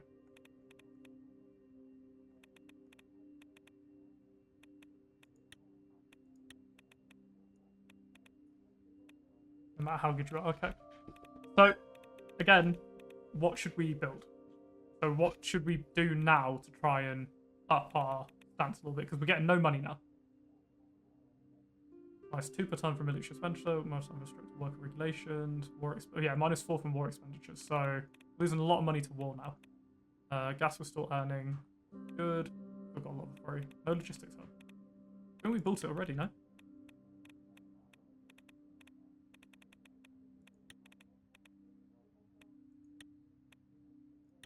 And let me sell some of this energy so we have the money. We're going to need to.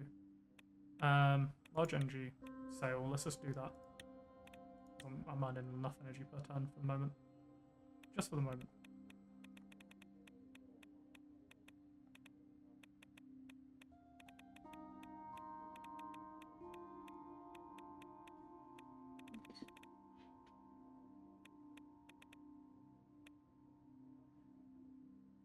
So we can do the Romus Taurus Military Academy, strength Pels border fortifications ain't gonna matter now. Build support vehicle factory, build tank factory. We have the planes. At least we don't have like many planes. We're only have 1 at the moment. What do we have? Where are they? Even on here? Deployed infantry. Actually, I don't even know where the planes are. Do we even have any planes at the moment? Jeez.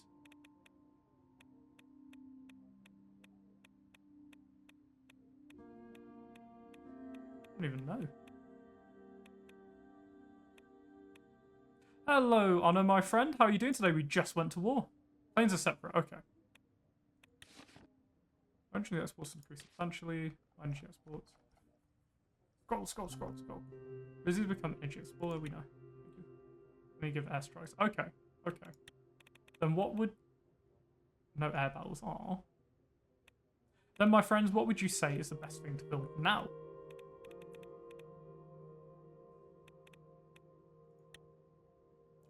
On completion, 1 military action points on completion. I'm ready. We are. We're gonna have to win this somehow. We'll have to use tactical brilliance. And ding back the cat. Ding back academy. Sure. Romus Taurus Military Academy. Let's do it. And the war with chaos begins. Ooh, exciting times. Again, I want to try out this mechanic. Whether we win or lose, I want to see the mechanic. Joining military school to bear king's name. I know about that already. Yeah. 6 energy, 3 budget, nice free quarry. Fine. Right.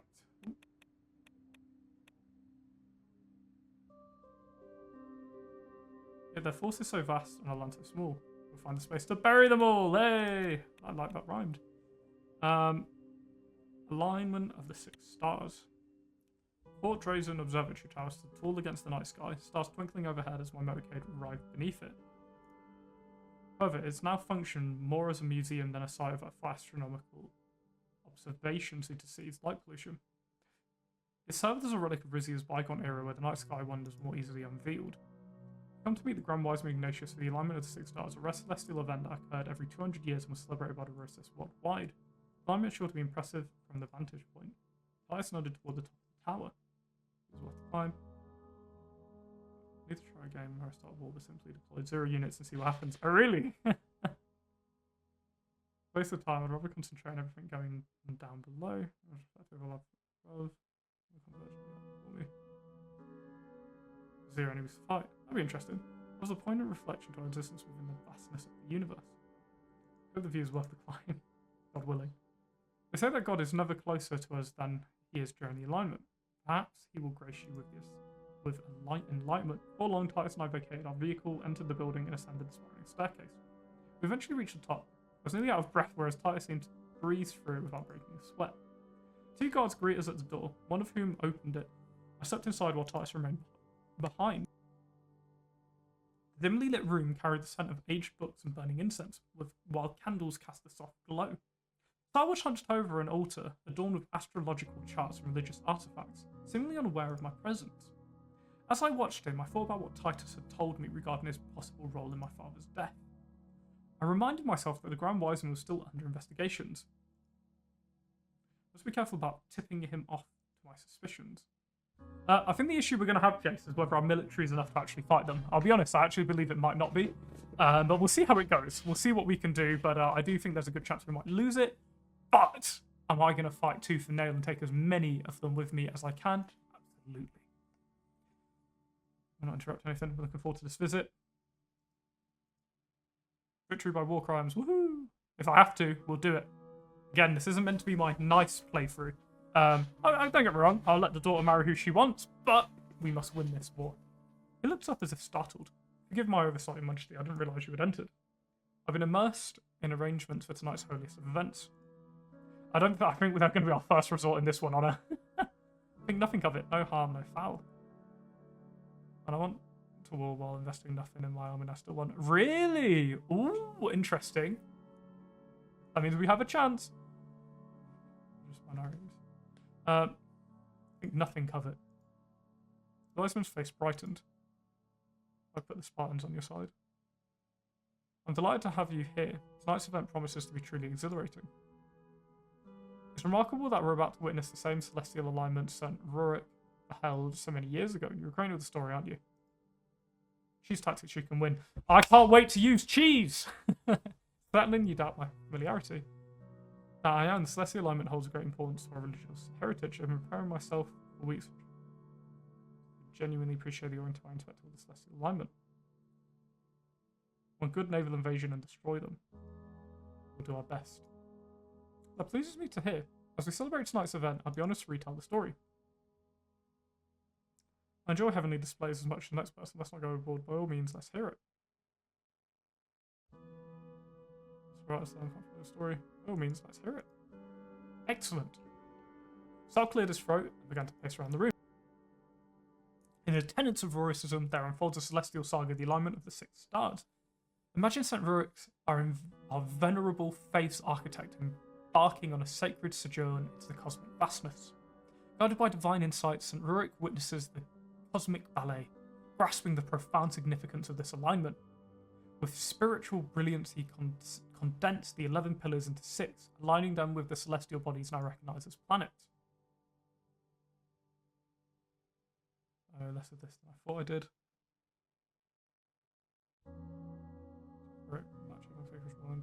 information. Yes, I am. Sorry to admit, I knew less of this than I thought I did. No one is perfect, Your Majesty, but as I was saying, the Heroic perceive the alignment as a symbol of spiritual evolution, a journey towards a more harmonious interconnectedness of the cosmic and godly realms. Each aligned planet embodying a pillar became a torch illuminating simplified teachings and a testament to diverse perspectives within Vericism. The alignment of 6 stars acts as a celestial guide, directing the faithful on their journey to enlightenment. That's what we are here to bear witness to tonight. Ah, that's right. Now I remember, thanks for the reminder. Nicely done. More constructive criticism. I must say, you're quite the orator. Your cannon was truly stirring. I nodded appreciatively. If you'll follow me to the balcony, we can continue our discussion while bearing witness to tonight's event. I stepped into the cool evening air alongside him. Port Drazen sprawled beneath, its lights flickering like stars in the night. However, when I gazed upward, there were no stars to be seen. Nothing but clouds blanketed the sky. Doing tonight. We'll witness the alignment tonight. Sure we'll be able to witness the alignment tonight. Cloudy skies may conceal the celestial wonders, but with patience the beauty may yet be revealed. The cosmos has a language of its own. Tonight it speaks of destiny and the intertwining of fates. As the one shaping Rizia's destiny, I speak its language fluently. Until then, let time pass in my sweetheart state of religious affairs in Rizia, for myself speaking of which, how people of Rizia adopt the cosmic language. Intriguing, please go on. Sol's eyes lit up, illuminated by faint moonlight. I shall first speak of the prevailing religious factions within Rizia, and their opinion on the crown is far. The Russis community seems to have a neutral opinion of your reign. The fact that the Arc Sanctuary of Plavo continues to deteriorate is not sat well with them. Your decision to fund Lasnor Sanctuary instead has caused them to question your allegiance to our state religion. With that said, your commitment to raising living standards for commoners has been highly appreciated by all groups, Russis included. That pleases me to hear. Now, as for Das Norris, they harbour no negative feelings towards you, yet they haven't developed notably strong positive impressions either. Building a grand sanctuary of the slaves has greatly boosted your Majesty's popularity in the community. They view it as both a physical and a symbolic preservation of their religious heritage. As a community composed primarily of Wessex and Rumburgians, they appreciate the strides you make in improving rights for foreigners. But the steps you take to entrench Ruricism as Rizia state religion, while appreciated by me, of course, have been met with resistance from them. Should I be doing more to bring them fold? Sometimes difficult decisions must be made for the greater good, even though they impact personal likability. Difficult decisions indeed. As the Golcondas community, it goes without saying that the blasphemy law continues to strain relations. The decision to our Durdian pilgrims to cross into the country from Morella was met with widespread praise. So we're at war with Pales, the small nation to our south. Now it might seem that we're a huge nation, they're tiny, will win, but they have a very strong navy and they're holding the Ori's offshore gas field hostage. So we have a lot to get on with. We're just doing a nice little event, but I think we're going to spiral basically into war. By Golcondas, I mean I myself had my doubts about it. Overall, while you're not on the Golcondas bad side, you're not on the good side either. To be honest, you should not do more to feed into their further. Their radical beliefs, especially those of Durdi and Golcondas, are incompatible with the Rizian way of life. Oil, yes! Let's more about Durdia. They're the one neighbour with whom I haven't had any diplomatic interactions, and I talk to Grand Wiseman as more is not overdue. Enough about the Rizia's religious communities. Think of Rizia. Until you've been a Grand Wiseman to Ignatius. What do you think of me? I'm honoured that you would want to know it, Your Majesty. Eventually, if I may speak candidly, I've noticed shifts during your reign, particularly in matters related to the role of religion. While I believe you have the kingdom's best interests at heart, I worry that these changes might inadvertently erode the sanctity and devotion traditionally linked with our one true faith. I must confess, I took the failure to repair the Sanctuary of Plavo following our visit rather personally. Simply put, I felt your priorities as king are not as aligned with our kingdom's resist roots as they should be. I urge you not to underestimate the power of our cherished religion and traditions and consider the role of racism in government. Reconsider. Rising earthly laws over celestial ones may be imperative to achieve unity. Our kingdom's strength is not in the steadfast loyalty of its subjects, first and foremost, want to have faith in me. Regardless of whether we're constrained by earthly or heavenly rules, both can readily bend to kill one's goals. Rising earthly laws over celestial ones may be the imperative to achieving unity. Proposing a change to a time-honored religious order that has remained steadfast for centuries. I'm suggesting making any drastic changes only we keep our options open. I intend to evolve religious traditions thoughtfully, ensuring they remain meaningful and unifying for all. It's unity I seek above all else, and if religious in any manifestation can achieve that, I will wholeheartedly welcome it. To be honest, I feel that keeping Rizia under one religious banner will further divisions and rest within our borders. It's unity I seek above all else. It goes without saying that I'm partial to Rizia as a Rurissa state, but I will concede that there is more than one approach that can be considered. As being, I aim to understand all available choices fairly to ensure that decisions will fall. Shows your commitment to a thorough understanding. As for available choices, first we remain united under Ruricism, a powerful and cohesive Rizian identity. Alternatively, we can embrace a pluralist, faith-based state recognising diversity of beliefs in our realm. With both Ruricis and Dasnoris at the helm, I'd imagine. Lastly, I can't believe I'm saying this, you could separate religion from government entirely, taking a secular approach that would allow each citizen the freedom to navigate their faith independently. All of which, bear in mind, come with specific drawbacks and advantages. What the government's minority as a whole looks like. Personal feelings aside, the key elements of taking a pluralistic approach lies in establishing a framework that respects diversity while maintaining a common ground for governance. Oh, my voice. In this case, as previously mentioned, specifically rooted in both Ruricism and Dasnority, unlike a singular religious influence, which may exclude some and foster resentment and alienation among non-adherents. Rizia had implemented a pluralistic system. When we were married, my late wife wouldn't have converted to Ruricism from Dasnority. Behind that, every central feel a part of our shared journey. Yes, I understand the benefit of pluralism. Kingdom. To please everyone. I share your concerns. Pluralist approach has its advantages, but kingdom united under one religion might ensure great stability within the realm. There's a lot to think about. It seems the path I chose for Rizia's future could shape our kingdom profoundly. Attaining fidelity to Ruricism is crucial, yet I'm cautious of repercussions should we persist without change. I see value in adapting changing times. Problems. Maintaining unity within our kingdom is paramount. A noble pursuit, however, I would encourage you not to take a course of action that would undermine the core principles of Ruricism. I continued looking over the city as the echoes of Saul's counsels reverberated in my mind. I knew any path I chose regarding Rizia's religious future carried the risk of creating a backlash if I chose to change anything at all. As the question consumed my thoughts, the heavens seemed to respond. The thick cloud that veiled the sky suddenly disappeared, revealing the fabled alignment. 6 planets shone above us in a perfect arc, each brighter than the last. Below, the city hushed as onlookers collectively witnessed the extraordinary phenomenon. My god, it's even more breathtaking than I ever could have imagined. Inspiration perhaps those of stargazing hearts. Nice views, I've heard, a divine spectacle indeed. At least in the stars act together, unlike some courtiers I know. Yeah, I was going to say, it's pales on with Lesbia, that's the issue. Sal was too enthralled with the spectacle to hear me. The 6 tenets for Ruricism, Your Majesty, each of them a guiding beacon in the darkness, shedding light on our past and days to come. Remember the visions Sal foretold during the consecration of the King ceremony? Fractured crowns, soldiers and war, the lovers, swarm of birds and 3-headed monsters. I felt all those years ago. It's going to be the lesbian troops. I think they're going to be the tough ones. Much like your visions in the catacombs, the alignment speaks to me.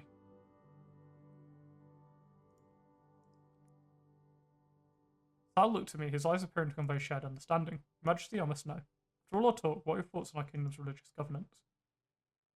Listen, I believe you to church should play a large role in government. I'm open to that. As I see it, the best way forward for us from unity may involve embracing not just Ruricism but nationality as well.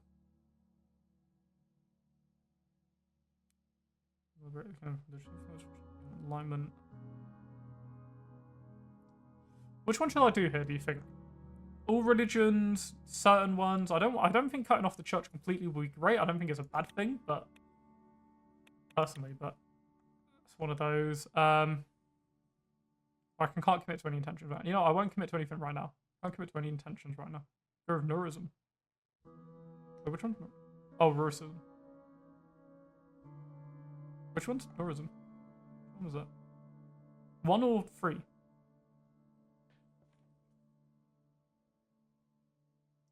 I don't mind 3.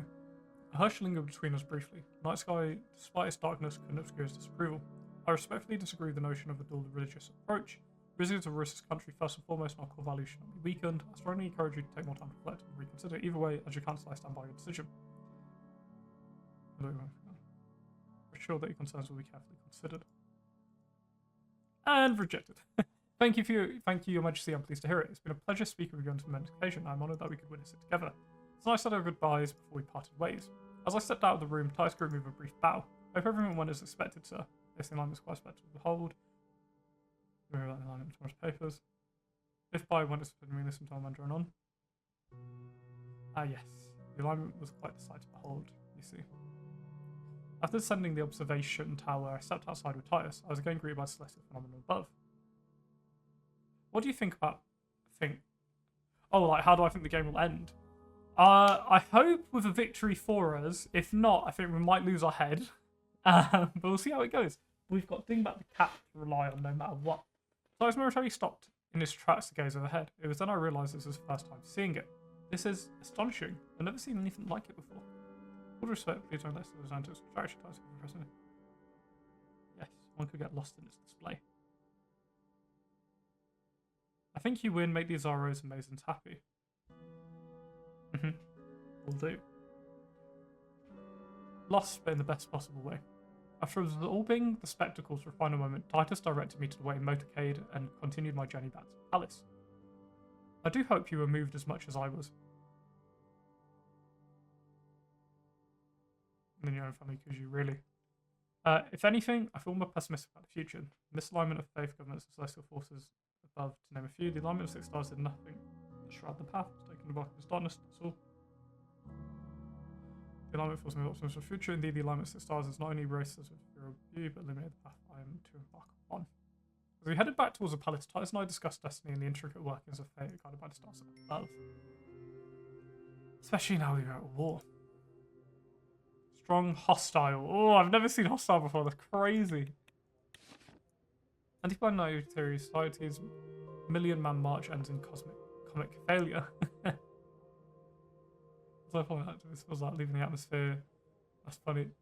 Celestial spectacle unveiled. Alignment of 6 stars. Calculates rising skies.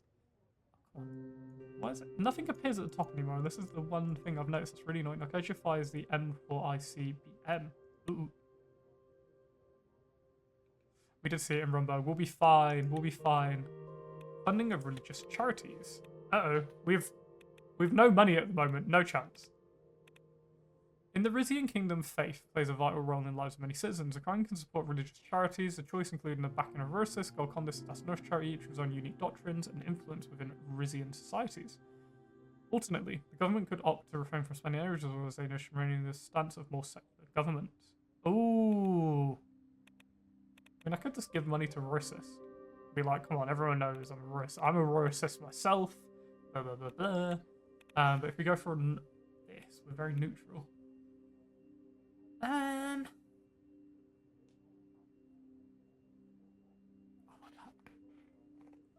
my back, this chair. Oh my goodness.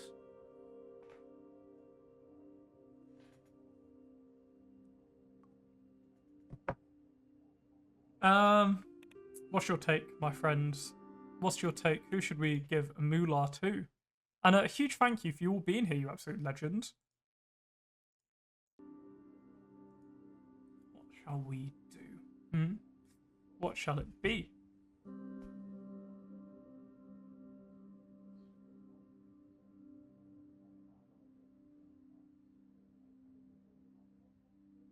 I always fund all three. We have nowhere near it. We don't have enough money. Or don't get the option too little money. No, I'll just do Ursus for now.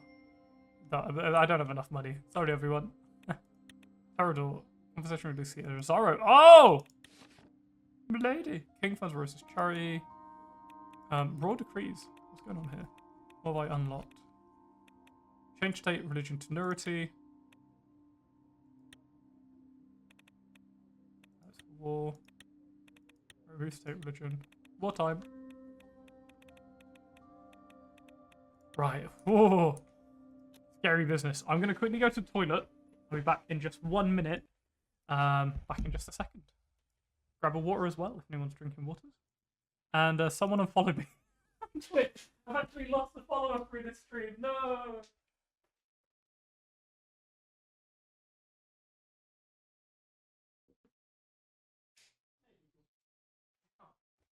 She's such a cheap cat. If I ever go to the toilet, she follows me. She's like, oh, no. I am returned, my friend. Ow, ow, ow, my ears. Ow, ow, ow, ow, ow, ow, my ears.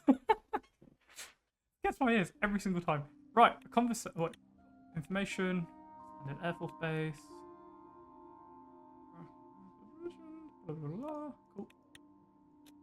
Conversation with Lucita Azaro. This and I just concluded our visit to Air Force Base. Torador Air Force Base. The base of expansion was truly impressive. The focus I devoted to the Rizian Air Force early in my reign was paying off. There was more officers and airplanes here than I'd ever seen before. Amid the whirlwind of activity, we barely got a chance to speak to each other. When we got to motorcade, she asked me to accompany her downtown.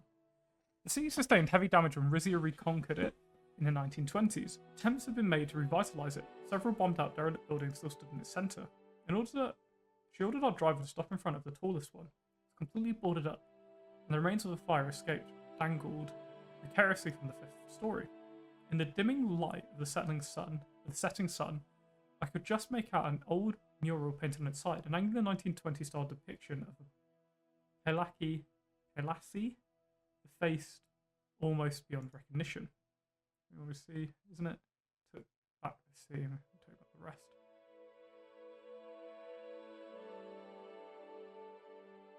Where are you taking me, Duchess Azara? Patience, Your Majesty. She shoved in my bodyguard to wait in the car and led me up the entrance, drawing a key from her pocket to unlock the door. Flickering lights illuminated the building's decrepit interior. We walked across the uneven concrete floor, stepping across shards of glass until we came to an elevator shaft guarded by a man in a crisp blue jacket. I noticed a brooch on his lapel shaped in a pair of swords. He and Lucia exchanged nods as he led us into the elevator. We ascended to what must have been the very top floor. The elevator door opened and we stepped out. Immediately, the atmosphere transformed. We were in a chic-looking lounge. Its furnishing sleek and understated. The soft strains of jazz filled the air. A handful of patrons were sitting across sipping cocktails. They paid us no mind as we crossed the room to a cozy private booth by the window. God was wearing a Zara sigil. These people are a brilliant idea. I'd love a drink. That's what we're here for. My family bought this building when Rizia took back the Pell's administrative district. We've been using it as a members' club of sorts. She smiled ruefully.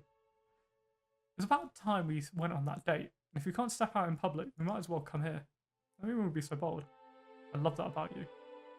So much ridiculous when I don't cancel as I wanted to. Father's doing any better. Public. Someone's talk. Anyone would be so bold. That's why I love that about you. I don't want to live life stewing over the opportunities I missed. Baltide server approached our booth to take our orders. Pigeon Sunset, give me a siege. Sling, give me a turret. I'll try the Torador tea. Oh! Torador tea does sound good. Riz time again. Does she have a favourite drink? I know it's wine for her. I don't want sparkling water because she'll diss that big time. Torador tea sounds good. Sunset? Oh yeah, Pelesian Sunset, of course. It's obviously.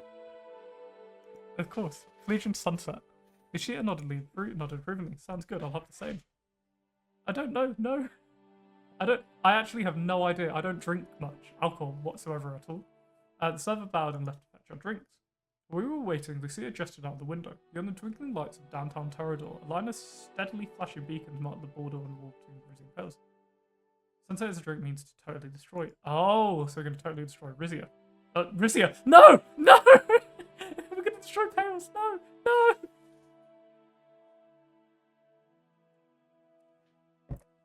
Okay. Oops. We're making our official declaration soon, aren't we? They're going back from that. I'm ready, Rizzia's wish. I'm ready, Rizia is ready. I sound like my father. News of our impending war seems to drastically speed up his recovery. I wouldn't be surprised if he's back in the sea by the time the war begins. Amazing news. I look forward to working with the General again. Maybe you want some help? I'll show him. I was going to watch a new order our troops around. She winked at me. He said I'd get plenty of that, but he'll be invaluable for behind-the-scenes strategizing. I never wanted to end up in another war with Pales, but if we must fight, then I'm glad to have him with us. Trust our troops will obey him this time round. All the help in the world will matter with some military.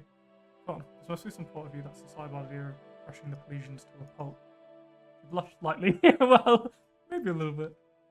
Just then, the server returned with our drinks. He carefully placed our Pelesian sunsets on a table. They were garnished with tiny umbrellas. I love tiny umbrellas. We took our beverages and raised them. That's a Zara to victory to please to us. A prozo. To us? What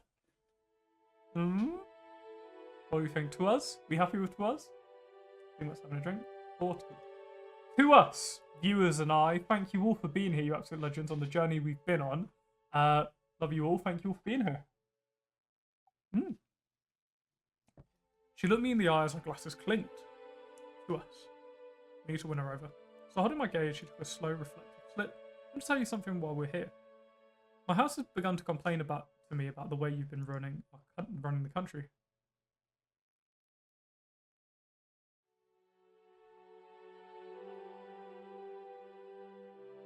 Zorros are turning against me, that's not good. You understand then? We'll have a hell of a hard time winning the war if we can't marshal support from my family. I've tried to justify your actions to the others, but there's only so much I can explain away. Yes, the Hawks in my house are happy enough with your decision to invade Pales. However, Goddess Montacla is troubled by how little you did to prepare the kingdom for the war we find ourselves facing. Simply put, Majesty, my family likes order. There are some who see your rather reflex attitudes towards our kingdom's national security as a direct affront. They are deeply concerned about the violent protests that have been erupting recently, and they are worried about the public's declined opinion of you may result in stability on a mass scale. Where you dust checks? Do you share the criticism? I believe in order to maintain requires a light touch, not an iron fist. Do everything I can. I like to see more of your relatives in the country. What about you, Duchess? Do you share the criticism? She thought for a moment, then spoke in a measured tone. As a counsellor, I'm duty bound to support my king. I'm trying to do you a service. If my father recovers enough to resume his position as a royal council, I fear he will not be as gentle with his feedback. I don't want him on the council, I want you. On the council, I want you. I can always advise you from the sidelines. His Majesty Valero told me he trusted General Tadius with his life. Treat our house well, and he will bring you the fiercest protector. He will be your fiercest protector, Mary. When did you last speak to my father? I don't treat your house well. So, should he rejoin the council, I'll welcome back with open arms. I'm glad. She shook her head. I shouldn't be blabbering on like this in the eve of a war. You haven't even touched your drink yet.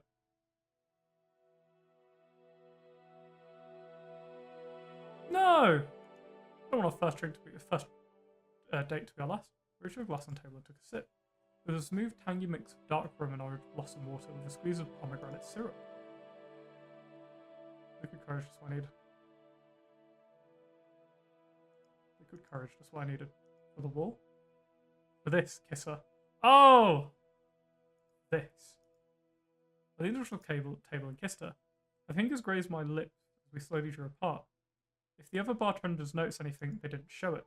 Not to be presumptuous, but I have a VIP pass to the suite.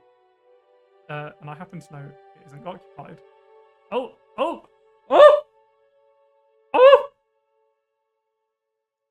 Oh! You read my mind. You're an open book, Your Majesty. She slipped out of the booth. Don't worry about paying for the drinks, they're on the house.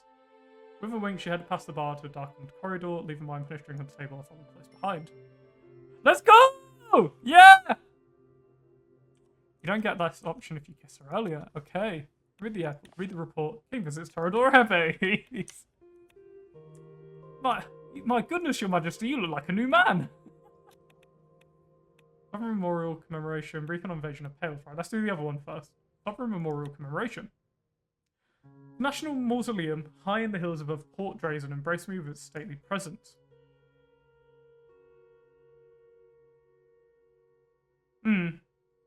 That's fair. I was here for the annual Sovereign Memorial Commemoration ceremony honouring the former monarchs of Rizia. Arriving early before the ceremony began, I entrusted Hugo with overseeing the event, seeking a moment alone. Adorned with statues and inscriptions of monarchs from eras long past, the mausoleum stood as witness to the enduring legacy of Rizia. In its hushed corridors, I sought solace, not as a king, but as a man burdened by the whispers of history. I had also come to honour the memory of my late wife, Lena, whose resting place could be found within these hallowed grounds as well. Lena, of course, was by my side. I was holding a bouquet. Feels like we were just here. I miss her so much. We're here because it's what people do. They come, they remember, and then they move on. Yes, as time moves on, we must as well. We all do, dear. She's always with us in our hearts. I know. I'm still filled with regret. My own pleading that steered us into that storm. We should never have set foot on that boat. Your child was on the boat too, and I could have saved her life. So it wasn't your doing. You moved past the fixation what you could have been. The news of the storm won't bring her back. It's not your fault, Vina. You couldn't have predicted. It was a tragic accident. Could have saved her life. It's hard not to wonder why. Wondering that you're responsible for the death of a loved one, love life won't bring comfort to either of us. Still have each other. You don't know how scared I was of losing you during the Pales incident. The moments of passing was part of life. It's important to find strength in the memories and support each other through these challenging times.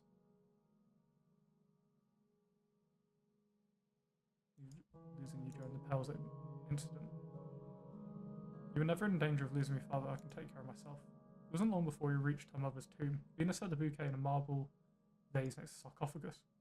I gathered these roses from the royal garden. They're the absolute best. We shared a quiet moment without words. I stared at the tomb, and my memories of Lena and the boat accident flooded my mind. I was on the verge of becoming lost in thought when a voice called to me from behind. Well, there you are. Well, fancy meeting you here. She hadn't attended a sovereign memorial commemoration since father's passing. At my age, surprises are as rare as non-grey hairs. Don't act as though my presence is some extraordinary revelation. And, for the record, I still navigate these halls without assistance. Thank you very much. Vina, it's good to see you. You're looking as lovely as ever. You too. Vina went to her and they exchanged a brief embrace. We'll catch up later. I'm meeting Manus for a walk before the ceremony. Didn't feel like joining you here? His daughter dinner season. I understand he's quite busy as a jury speaker. Yeah, I thought it would be more appropriate when I visit the family only. This is what, dear? You know what your father always called his pie, a zoo full of paper tigers. Her eyes swept across the room, coming to rest on Lena's grave. Given my lack of decorum, I should treat this day with the gravity it deserves. Gradually she drew near, her eyes conveying unexpressed sentiment. She reached out and took Vina's hand, gave it a gentle squeeze. She was an extraordinary woman, your mother. I'd even go as far as to say she was like a daughter to me. I wish I'd known her as well as you did. Vina didn't know your mother at all. Really, mother? Like a daughter, you never met a noblewoman you didn't disparage. Vina won over every person she met, even prickly queen consorts. I confess it took me a while to get over my prejudices about Brumbergian nobles. But it's true. I did grow to love her dearly. She smiled in fond recollection. I remember the precise moment my feelings towards her changed. It was shortly after the Civil War broke out in Welland. You two were at the Pels Resna for dinner. Lena and I sat drinking tea while you and your father went off to talk. Up until then, I was adamant that Rizia should accept as few Wessex refugees as possible. However, as we discussed the situation, she made such a convincing case of empathy and kindness that I was literally moved to tears. Lena had this way of seeing past politics, straight to the heart of the matter. And the next day I persuaded Valero to open our borders. There were tears in Vina's eyes. That's beautiful. I had no idea. Sounds like her, putting compassion ahead of common sense. I wonder exactly. Every time I made a royal decision, I tried to see the humane side of it the way she would. Yeah, which is why I'm declaring war. This way she was, I don't want to know. I never knew. So many lives were saved thanks to one conversation. Who knows what insights would have contributed where she lies today? I know she would have been proud of the person you've become, Vina. Despite Vina's attempts to conceal her emotions, a subtle quiver of her lips and a steep sigh betrayed her in a turmoil. Please excuse me. Vina hurried out of the room before anyone could respond. Losing a parent is hard, especially when they love you as much as Vina's mother loved her. Speaking of love, I know you approve of Manus and Vina, and I support passion, but it might not be as digestible for the rest of the house. Either way, it seems to happen sooner rather than later for our family to secure its place on the throne. I'm getting sidetracked. In case you're wondering, which I know you are, I'm here to finally pay your father a visit after finding this. My mother reached into a handbag and held up a weathered envelope. Take the envelope. The envelope from her. Love letter from your father. The first one he ever wrote. I want to honour him by giving it back. Like the keepsake. Took the letter back. I was only gathering dust in my writing desk. Come. I came a visit. My mother left the room and I followed behind. We made our way down the Great Hall, past the resting places of the great leaders and some not so great who came before me. It wasn't long before the light of the eternal flame, a single torch placed at the late king's sarcophagus symbolising the monarch's enduring reign, guided us the rest of the way. As we neared, my mother's pace slowed as if waves of memories pressed upon her. You alright? Yes, I've never been better. The flame's flickering glow cast dancing shadows on our path. We stopped just before we reached my father's stone encasing. There you are. We both fell silent. In the royal tradition, deceased kings were initially entombed here. However, upon the passing of succeeding monarch, a solemn ritual was observed, relocating the late king to rest alongside their forebears. If you don't mind, I'd like to say a few words to your father. I'll give you some privacy, if you insist. Not this night, whether I have more pressing matters to do. I'll give you some privacy. Gave her some space to allow the moment between the two of them. She spoke to him in a hushed whisper, much longer than I expected. What I should say obviously meant something. When she was finished, she took out the love letter and placed it on the sarcophagus. I took this as my cue to return. May he rest in peace as his legacy lives on.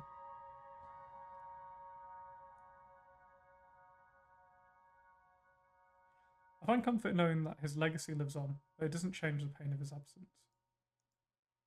The ache of loss may linger, but the impact he made will endure through the ages. It'd be wise to consider what imprint you wish to leave behind as well. Indeed, recognise the influence of the past and the present is crucial. Remember to choose our path with care. Yes, because our name carries weight, son, it's not just the actions, it's how you carry the responsibility that defines legacy. Matters is what I do, not what the name did. My actions speak louder than my family name. I'll forge my path. I'll ensure the name stands strong, even if it means shouldering the weight alone. Consider a choice no matter what path I choose. My actions speak louder than my family name. I'll forge my path. It stands strong, even if it means shouldering the weight alone. I'm pleased to hear it. Sometimes the most profound responsibilities are the ones we inherit, not by choice, but by destiny. We're forced to play nudges towards responsibilities we never chose, but we were fated to fulfill, much like father. I embrace whatever responsibility destiny throws at me, be it triumph or defeats, much like my father. Father proved that it's choice, not fate, that shaped destiny. Destiny or not, I'll strive to leave a legacy that stands apart from the mistakes of my father. My way, much like my father. His defeat impels is one of Rizia's greatest tragedies, that's why I'm to avenge it and restore honour to our house. Victory over Pales will honour his memory by finishing what he started. Noble resolve, but beware of letting it consume you and cloud your judgment, as it did your father. I began pacing around the hall.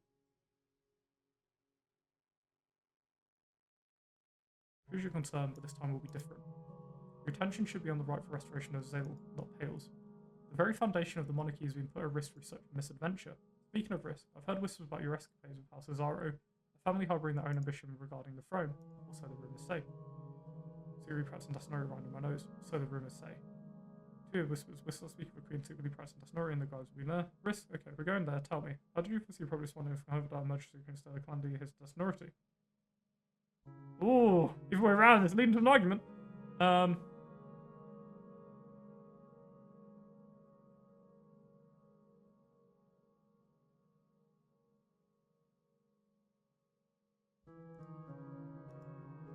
Colour drained from her face, leaving her visibly pale. I don't know what you're talking about.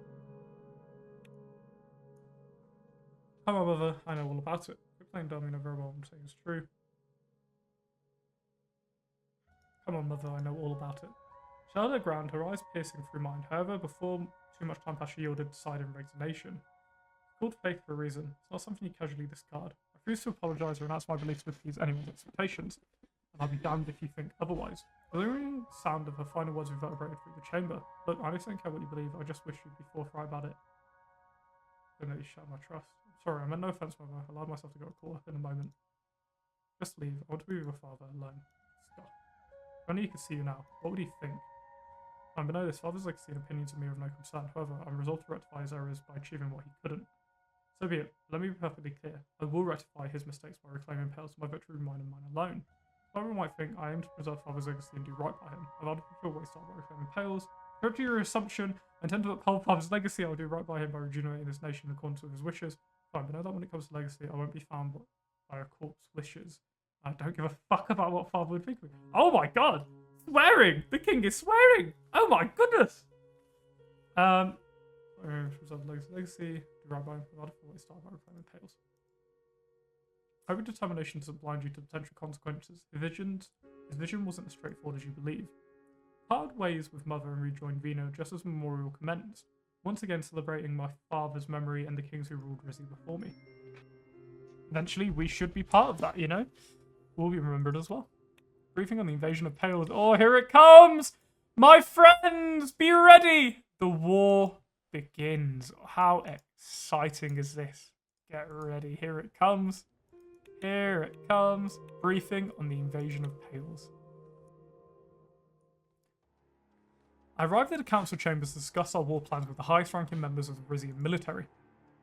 I'd only ever seen members of the Royal Council in this room before. Today, though, it was packed with military staff. Every single top-ranking general and admiral in Rizia was in attendance. As soon as I entered the room, they stopped their chatter and saluted me. Everyone except for a man in a wheelchair stood up. They were standing over a massive table, arranging golden and silver tokens atop a map of Pales. The CEO rushed to my side. Your Majesty? Suzerain soldier. Salute. Everyone in the room returned the salute with full force. Given his unmatched expertise on military strategy, I invited my father to join us today. Thaddeus. As soon as she said that, I realised the man in the wheelchair was General Thaddeus himself. I had known him for years as my father's counsellor for war and security, and even served beneath him in the military, though it was hard to reconcile that authoritative, energetic figure with the hunched old man before me. Our eyes locked. He saluted me with a trembling hand. Salute him back. Salute him back. He moved his lips wordlessly and then finally spoke. Remembered your form, Lieutenant.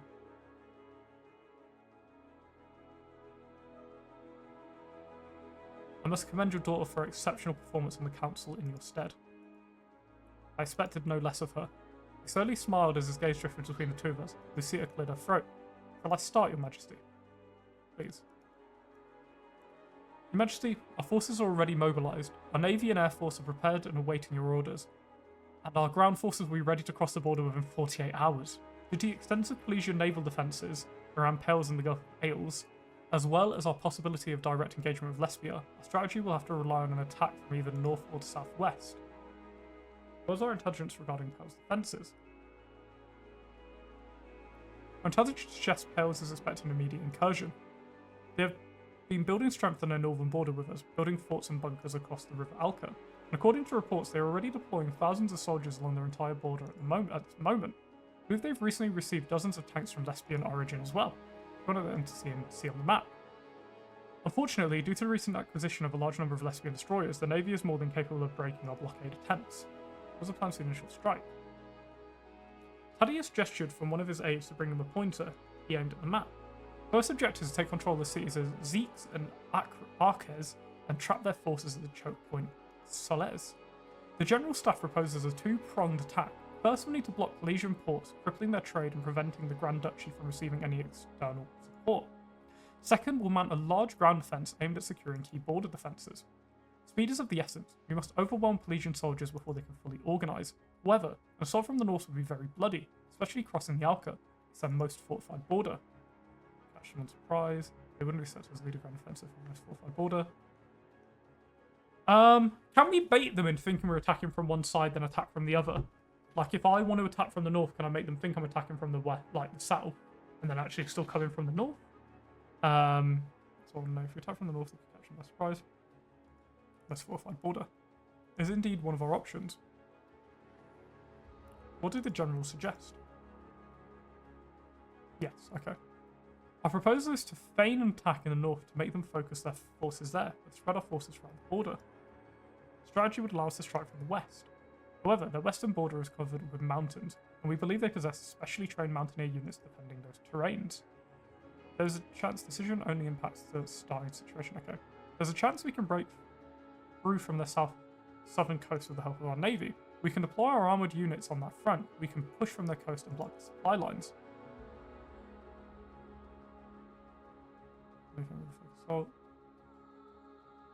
I like the idea to feign an attack from the north to spread their forces. I'm with you on that, Your Majesty. Okay, let's talk about deployment and general strategy. As a king, you have total control over our military strategy and deployment of our troops. However, I've prepared a briefing that will help inform your decision. Would you like to hear it? Yes, General. What would you like to hear about? Status of our military. As mentioned, our land armies are getting ready for action, Your Majesty. You can currently field around 6 or 7 fully equipped infantry divisions. Our numbers are not too many, and we should be cautious with our infantry for the bulk of our forces. Unfortunately, we can only field 3 mechanised support divisions, which are specially trained to support the assault of our infantry and armoured divisions. We should not risk losing them, as they can change the tide of war. And lastly, when it comes to our tanks, we currently field 3 tank divisions. Pels has far more tanks than we have, which is side. On the other hand, our air force is capable of contesting Pelesian air superiority. We can conduct bombings almost everywhere outside of the reach of their primary air defense systems, which is not insignificant to say the least. And lastly, our navy is led by the flagship RRN Valero. It is also important to highlight that while we can theoretically hold our own against the Pelesian navy, they boast both superior technology and larger numbers. Unfortunately, we do not have enough fleets to be able to counter Pelesian ships in any direct confrontation. Our submarines will also provide support when necessary. Although we don't have many of them, we can still wreak havoc on Pel's ships. In the first one, she complained about everything but the tanks. Okay. Give me the situation on each front and what to expect. Of course, going to the River Alca below the borders of Pels. On their northern border, they already have several heavily fortified areas across the River Alca. They also have incredibly sophisticated air defences placed around the town of Navarre, very close to our city, Port Ailes. These defences will severely impact their ability to push for an assault from Port Ailes. The point is the city of Zeeks in the western border. The most defended position on their western front is right between the city of Terodul and the Pelesian city of Zeeks. We suspect that they may push for a counter-offensive from Zeeks, possibly with their armoured division in the front. The city of Zeeks and its surroundings are also defended by heavy air defence systems, which we believe to be located in the south of the city. The western border is also home to mountainous terrain, which cuts the northern front from the south, directly in the middle of Pales. We can expect to see heavy resistance in these mountains. We know that Pales has special mountaineering units defending these positions. What are our strategic objectives? Our initial operation will be aimed at taking control of Acres and Zeeks. The city of Zeeks is located very close to our border, and it lies on the highway and railway system that runs through the middle of the country. Due to the city's proximity to our borders, it is heavily defended. Unfortunately, our air force will only be able to help once we destroy the anti-air systems located on the mountains south of the city. Another strategic point in the town is Navarre, directly on our border near Fort Ailes. Ailes also has incredibly sophisticated anti-air defences installed in that area, and any attack from the north would require the capture of the area for our air forces to be able to support our operation. Point of the map. The most important goal for initial operation is to capture the city of Arques, situated directly in the middle of Pales. We have intelligence that their defence is organised from there and it provides supplies to every front. By cutting that city from their network, we can crush their border defence and create a new frontier from Navarre to the sea. Okay. I think I've had enough information. What are your initial orders, Your Majesty? Before the invasion, we'll feign an attack from the north and try to get the forces focused there. Before the invasion, we'll feign an attack from the south and try and get the forces focused there. I think feign an attack... How's this, Lord? Initially, feign an attack from the south and getting their forces to go there. How does that sound to you, my friend? Does that sound good?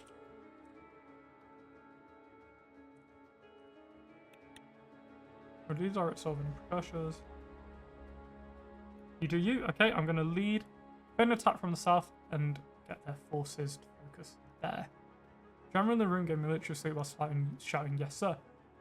Stand by for possible naval invasion. We cannot risk any reckless damage before the invasion begins. You said there's a cheese tactic to get my navy in, even at his current state. Almost. I'm not helping us all unless there's basic explanations. So fair.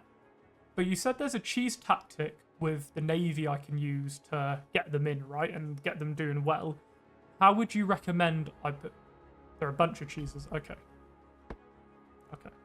Interesting. Let me read some of these options. We will keep our Navy Marines on standby for possible naval invasion. We cannot risk any reckless damage before the invasion begins. Furthermore, we keep our Navy on standby until the assault begins. We cannot risk any reckless damage. Furthermore, we will immediately focus on Navy to blockade the Gulf of Ailes. It is the most heavily guarded area, but close to our coastline. Immediately focus on Navy to blockade the Gulf of Ailes. Our efforts must be focused at the capital, even if it means direct confrontation of strongest fleet. We're going to get a fleet annihilated. How would you recommend using the Navy in this situation to be able to get our Navy in most effectively? Ailes, there's 4 Ailes. Terodul, Tolls, Romaz, Zeeks. So Zeeks, Arques is here. So we're taking these two basically. Then we want to move through. Then we want to take Pales at the end. What would you recommend on this front, my friend? Blockade Pales?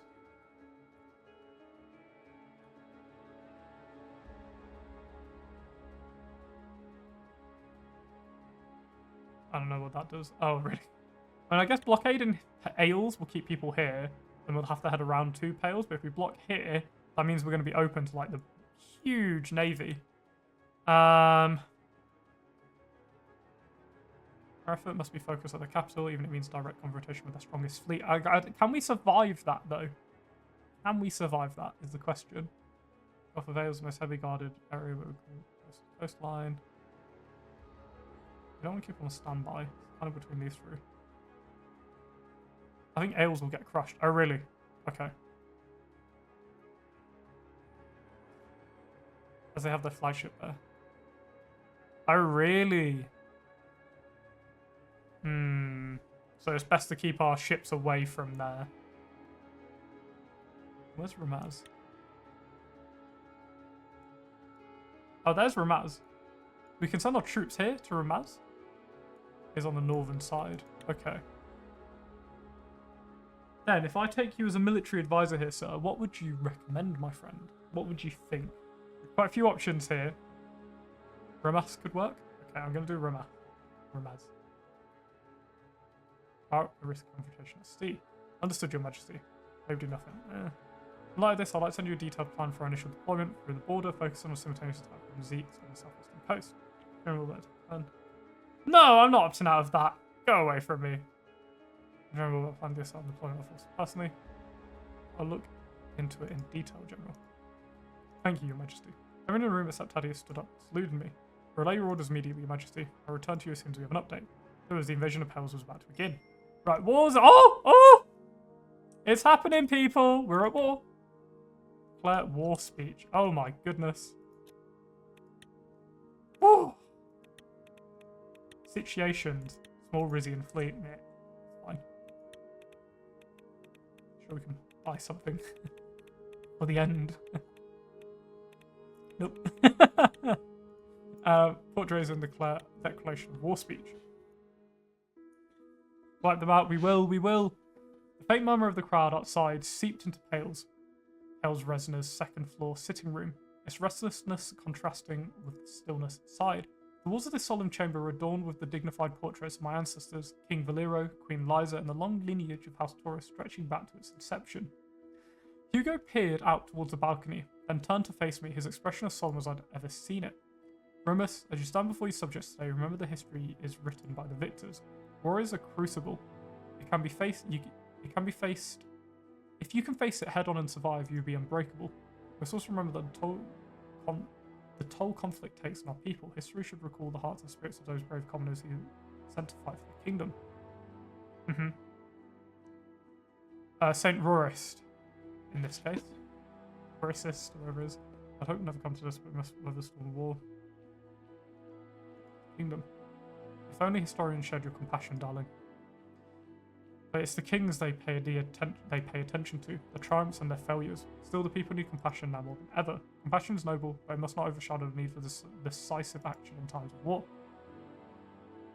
There's a key. We won't let harden our kingdom's heart. 2.5 million people have gathered outside. Our entire police force is deployed for their safety. The entire division of the Golden Guard has been deployed, ensuring the city centre is a safe zone. I've been outside. The atmosphere is tense, yet there's an undeniable sense of solidarity among our people. I remember this feeling from all the way back in 1923. I remember what happened next. Listen to me, Remus. We can't lose to Pales again. We will learn and adapt from what happened back then. Our will shall guide us. I just hope that less blood will be spilled during the Reclamation War. Pacifying the Pelesian populace will lead to the least harm. That is our goal. We must pacify Pales, but not at the expense of our humanity. Which is an oppression will ensure fairness in approach. Goal is peace. We must be ready for resistance. The moment was punctuated by the arrival of a member of the Golden Guard. He was wearing a ceremonial breastplate that gleamed under the room's warm light. He wrote to Hugo that all was prepared. The time had come to address the kingdom, to define the future of Rizia at war. Everyone was prepared for you. Would you like any of us to be by your side on the balcony? You are all family, and you all by my side.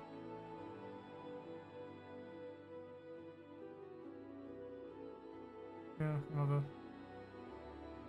You are all family. I want you by my side. Then together, the royal family shall present a united front to the world. Completely united. Right, Vina? Yes, of course. It's my duty and my privilege to stand with the king. The rhythmic cadence of countless voices echoed outside. I stepped out onto the balcony and took in the immense scene unfolding before me. A sea of people stretched across the palace gardens and the streets beyond them, fading far into the distance. As I approached the microphone, silence spread throughout the mass, their attention focused entirely on me.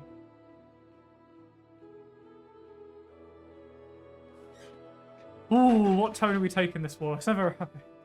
I want each and every one of you to listen to what your king has to say. Subjects of Rizia, my fellow Rizians. Today we stand united, not in celebration but in solemn duty. A peaceful nation our faces war imposed by our southern neighbour. As we prepare to engage Pels once again, we must let our faith and unity be our guiding light. The next few months we'll have a chance to prove its resilience. The event which we're about to will test us, yet also define us.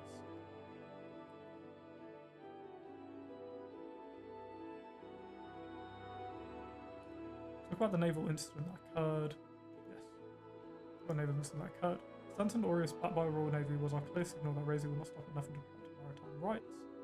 The Plesian dared to challenge us at sea, encroaching upon our rights, attacking our brave sailors, an act of undeniable hostility. Rizia was struck first by Pales, a long-standing adversary, reigniting a conflict that has been simmering for years. Sent the Navy to Aureus because we feared the Plesians would disrespect our the field. With their attack, they proved us right. Rizia was struck first by Pales, a long-standing adversary, reigniting a conflict that has been simmering for years. And as a play of honour, we released the Plesian ships, rising humanity of hostility in the midst of conflict. The decision to free Plesian vessels was a commitment to our values, even if we braved the storm to save Lero.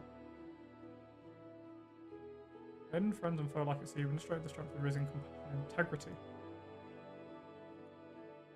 I solemnly vow to avenge these vile actions. We will counter every blow, return every volley, and strike fear into the hearts of the Plesians. The Royal Rizian Navy stands as a pivotal force, ready to bolster our land units and sever the lifeline of the enemy supplies. With the war already raging at sea, we brace for the inevitable clash on land. We prepare for many trials ahead. Our future now rests in the capable hands of our valiant sailors, guardians of our destiny exceeds. So we brace for the inevitable clash on land. We prepare for the many trials ahead.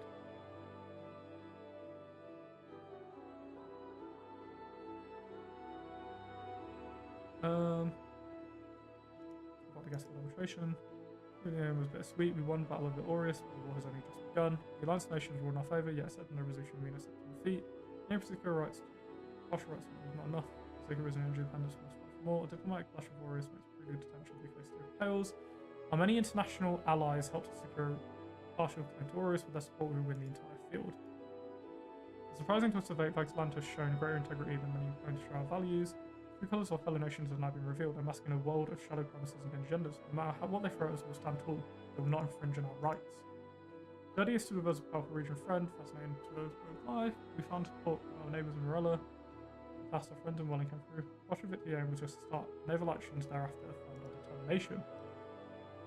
I say to you that the Aureus rulings marks a new chapter in our restless pursuit of justice and sovereignty.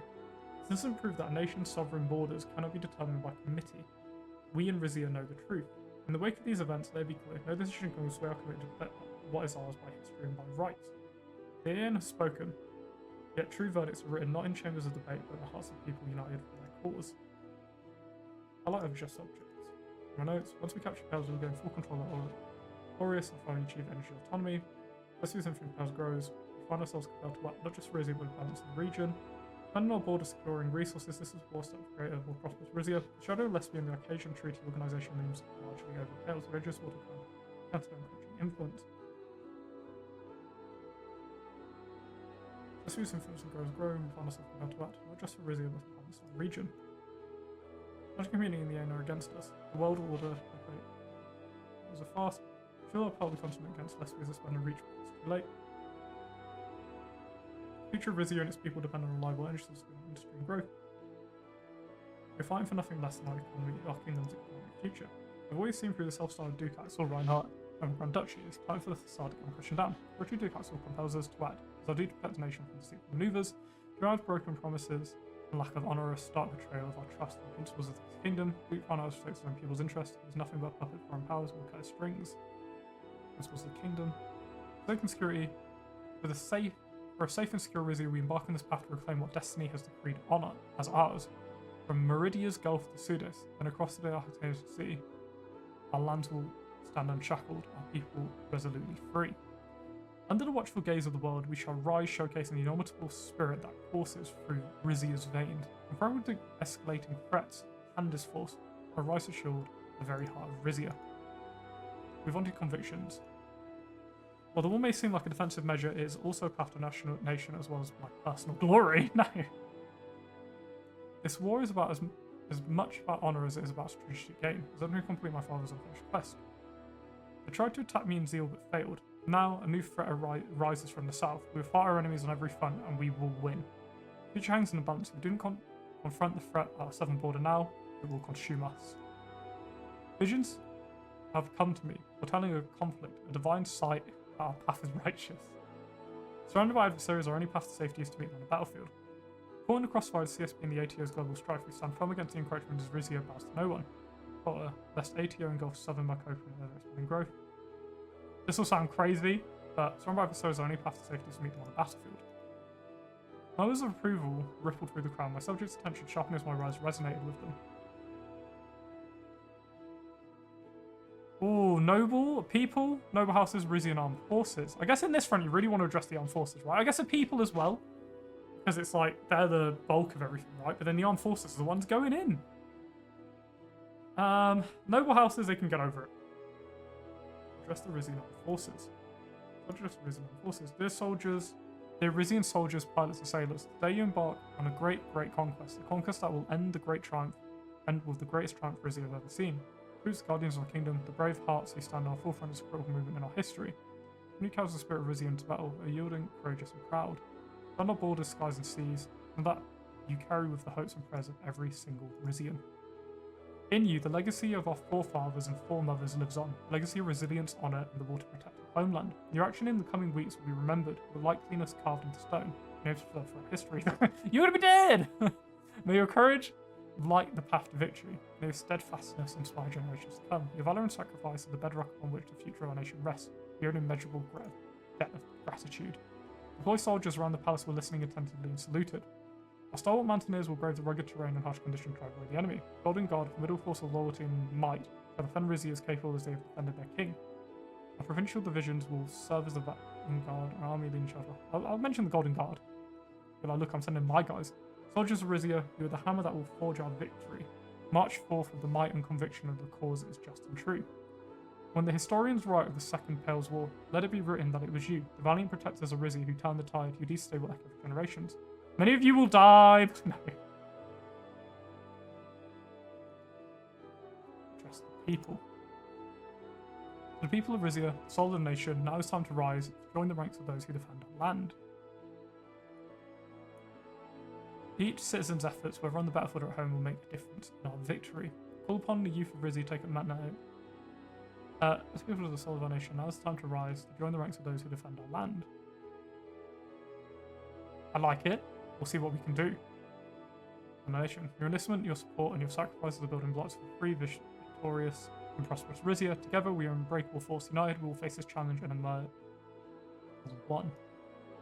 From the fields to the factories, the contributions fortify the very foundations upon which our kingdom stands. The elders of Rizia, wisdom and guidance in turbulent times, lights our path forward. The collective will, the heartbeat of Rizia, resonates louder than the drums of war. This is the first step in a long journey towards a grander Rizia, the likes of which the world has not seen since the days of Queen Liza.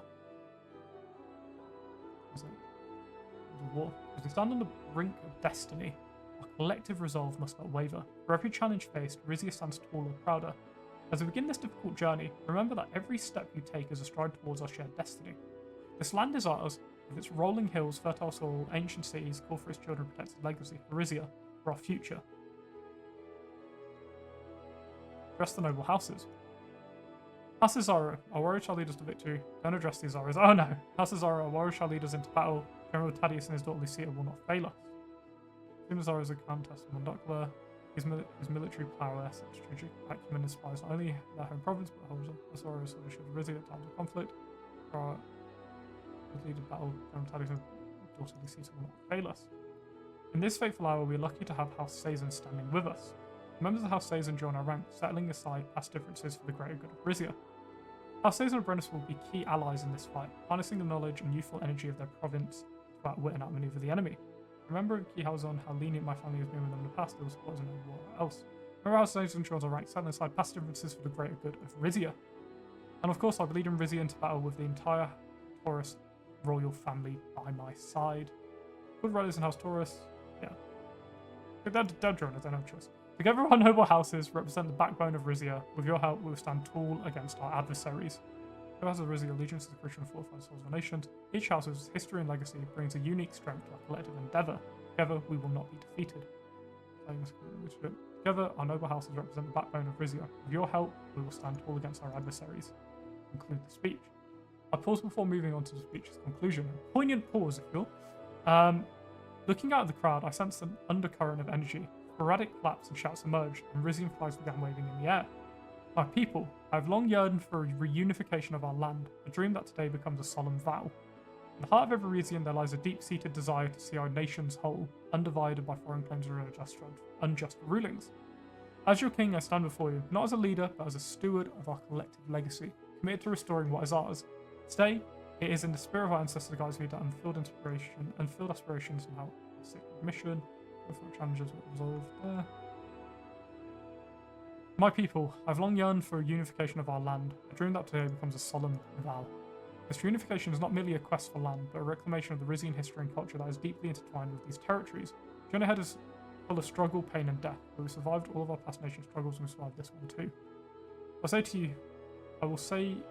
to you, the Grand Duchy has no legitimate claim to statehood. It belonged to Rizia once, and it will again.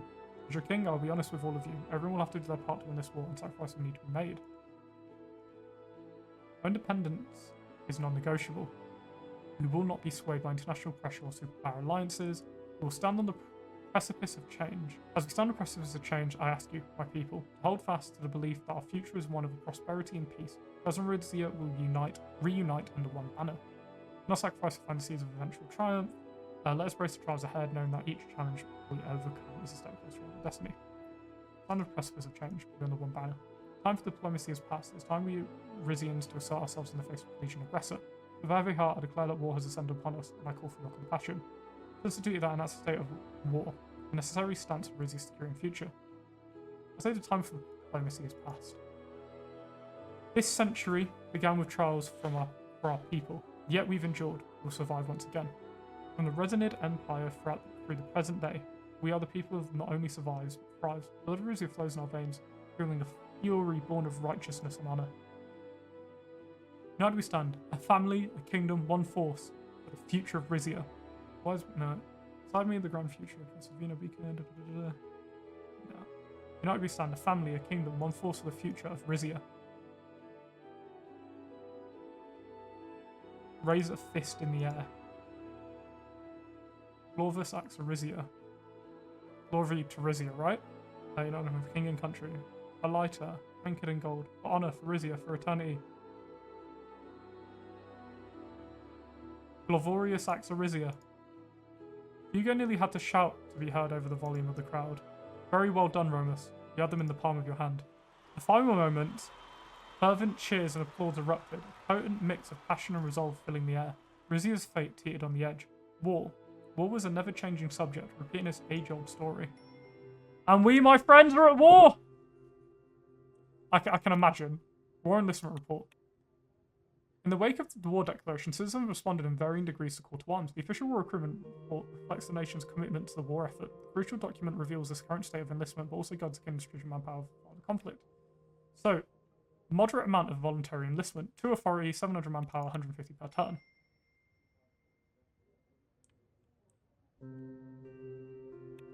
News. Can Romus and royal family rally for Rizia for war? Romus' speech galvanizes public sentiment towards war. Rizian Armed Forces. Should I recruit another, just while I'm here, should I recruit another one of these? Another infantry unit. Are we good with that? I don't want to do anything silly, but I think another infantry unit right now might help a little bit. Any little, right? Read the report. Grace reiterates support for Rizian security. Hales condemns invasion, calls for international support. Fort Ailes youth lead the charge in war enlistment. Monquiz, strong response to war mobilization. Record number of recruitment officers. Overview situation. Demonic overseas war. And high military manpool power. Okay. Operation preparation. This is terrifying though, being at war. Sabotage plans. Rizian intelligence proposes sabotage plans. Ooh. Let's do. We'll do the sabotage plans first. Let's have a look. Oh, Directorate of Rizian Intelligence reports that a team of spies has successfully infiltrated Legion security forces and are waiting for orders. The Directorate proposes a covert operation to sabotage strategic enemy defenses before the invasion begins. Right, I think get rid of air defenses, considering we're like a main air thing, but then, no, our Navy's going to deploy like over here. They're not going to be over here. Air defenses? Yeah, sabotage air defenses near Port Ailes. Brilliant. Havas, operation preparation. General Zora has requested the position of the kingdom's strategic simulation to the upcoming invasion of Pales. So, I think I should play the tutorial. Otherwise, I'm going to have no idea what's going on. I've never played the war mechanic before. So I think we'll do the tutorial just to get an idea of how this works together. And then probably do the actual war later.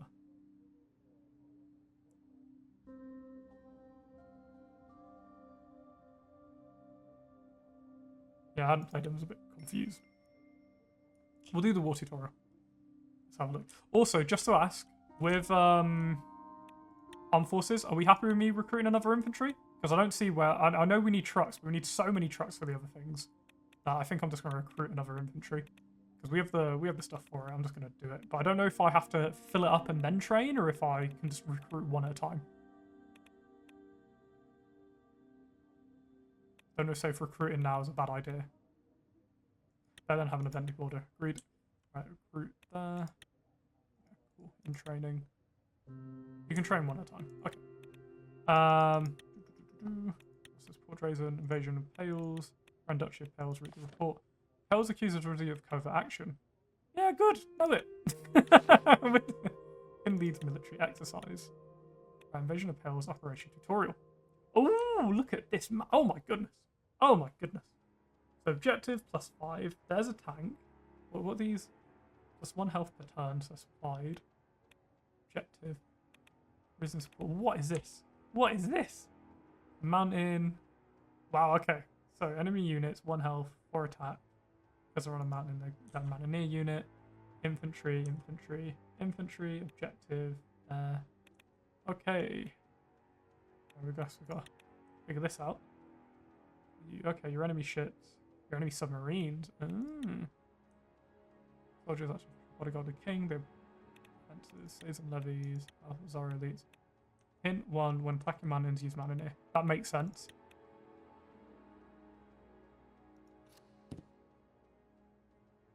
Makes sense. I have multiple. Oh, interesting. I do have multiple.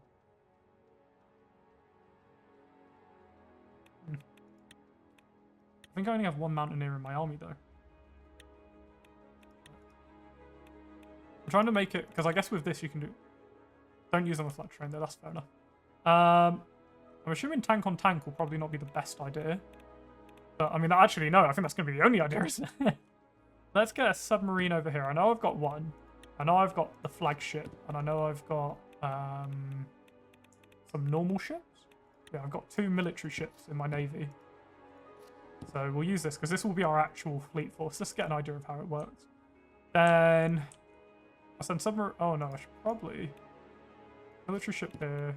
Sub here. Just send the submarine to go try and deal with this, I guess. And then try and deal with that submarine. I'm not sure exactly how that works. Then we have, what is it? We have 3 tank regiments? Or 1 tank regiment. We have a tank here. We'll get support here. We only have 3 support, so that's going to be the dangerous one. We've got to be careful with that.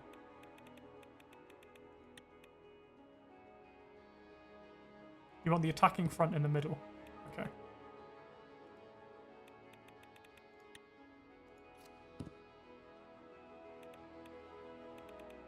The others need the border to aid it. Okay. Support here, and then maybe remove that one. They should support these guys. And then I'm just trying to think, the units we're going to have. We're going to get a much bigger border. I can imagine it's going to be a much larger area to deploy our troops over. Let's give this a little try though. Golden Guard. Oh my goodness. Oh my goodness. Golden Guard are going in. Let's maybe Zara elites, Suzerain levies. Just, it's a tutorial. We'll give it a go. Let's start. Initial deployment. Don't deploy the GG in the real event. No, I won't. I won't. I just want to see what the Golden Guard's like here. Right, this is just give us an idea. So submarines are meant to be to attack ships, right? I can only imagine that's the case. I can't imagine we'd have...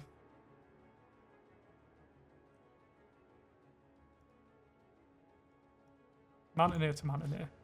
We got smashed by the looks of it.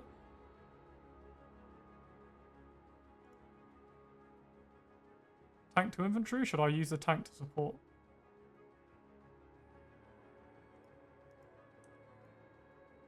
Yeah, you need to support that tank, okay.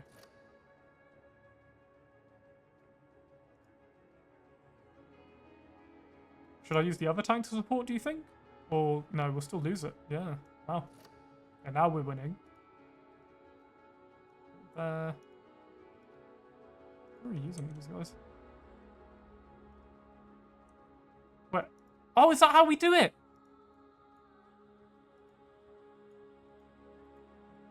Oh, is that how it works?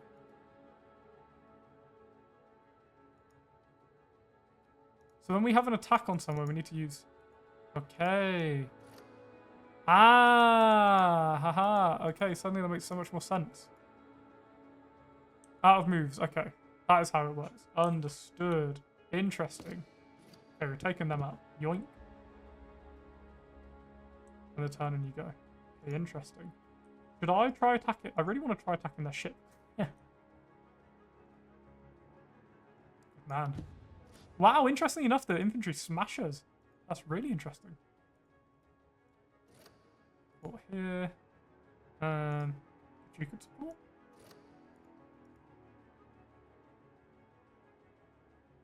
No use ships. Okay. Okay.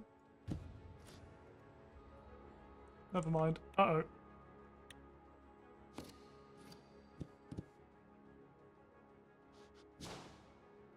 We kind of slapped each other there. Notice how they're not fighting back either. That does concern me a little bit. Because I don't know if in the actual game they're going to just leave us to it. Highly doubt that. You move up. We want your support. We kind of want to cut them off, right? At least I can imagine anyway we want to cut them off from their supply line. Let's support here. Take that out. End of turn. Bonk their ship. Cut their supply line. No what about it? Nah, don't worry about it. We'll be fine, we'll be fine. Sub to sub engagement. Kill that sub. Get that sub.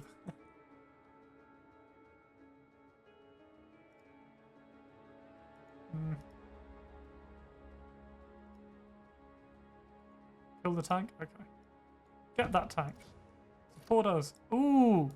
Okay, we're out of turn. This is actually going to end really badly. Oh, it's on anti-air. Ah! Well, this isn't good. I should have probably left that to the next turn. I think our tanks are about to get smashed. We're hurt. We're not destroyed, but we're hurt. Oh, and it healed. Support. Okay. Keep it going, my friends. Keep it going.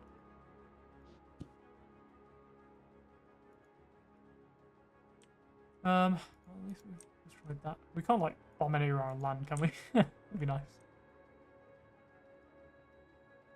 I can... Use this to attack here, maybe? You for attack. That gets supportive here. Cool. Turn. Ah, we got bombed. Are we destroyed? Support the infantry. Got it.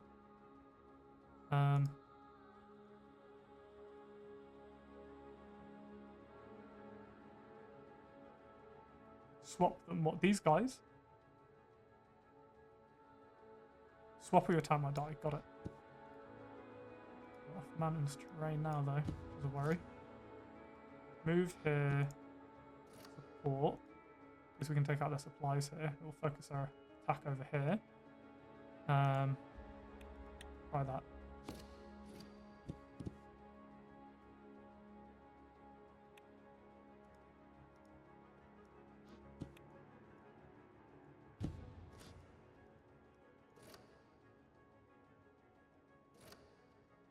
Support everything. Annihilate that tank regiment.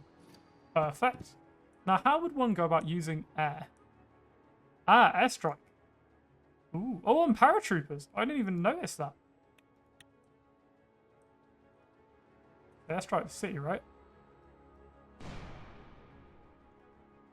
Might as well use it all since this is just the end of the tutorial.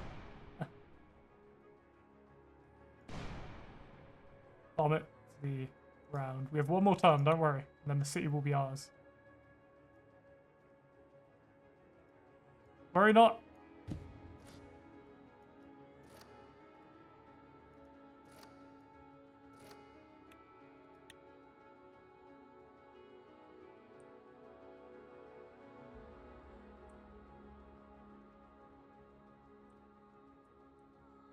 With that, we've won our little tutorial war. Oh, you want to bomb and attack in the same turn? Okay. Okay, that makes sense. That's fair enough, really, isn't it? Makes sense. So just end the turn?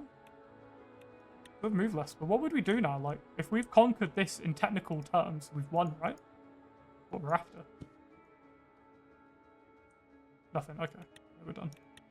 Okay, it gives me a good idea of how this works. So, give that a try. Comprehensive strategy simulation time to prepare for the potential of those with successfully completed. This rigorous drill encompasses various scenarios to ensure readiness, adaptability of our forces under different conditions. Key insights and data gathered from the simulation are currently being analysed for general strategy, fine tactics, and fine our defensive mechanisms.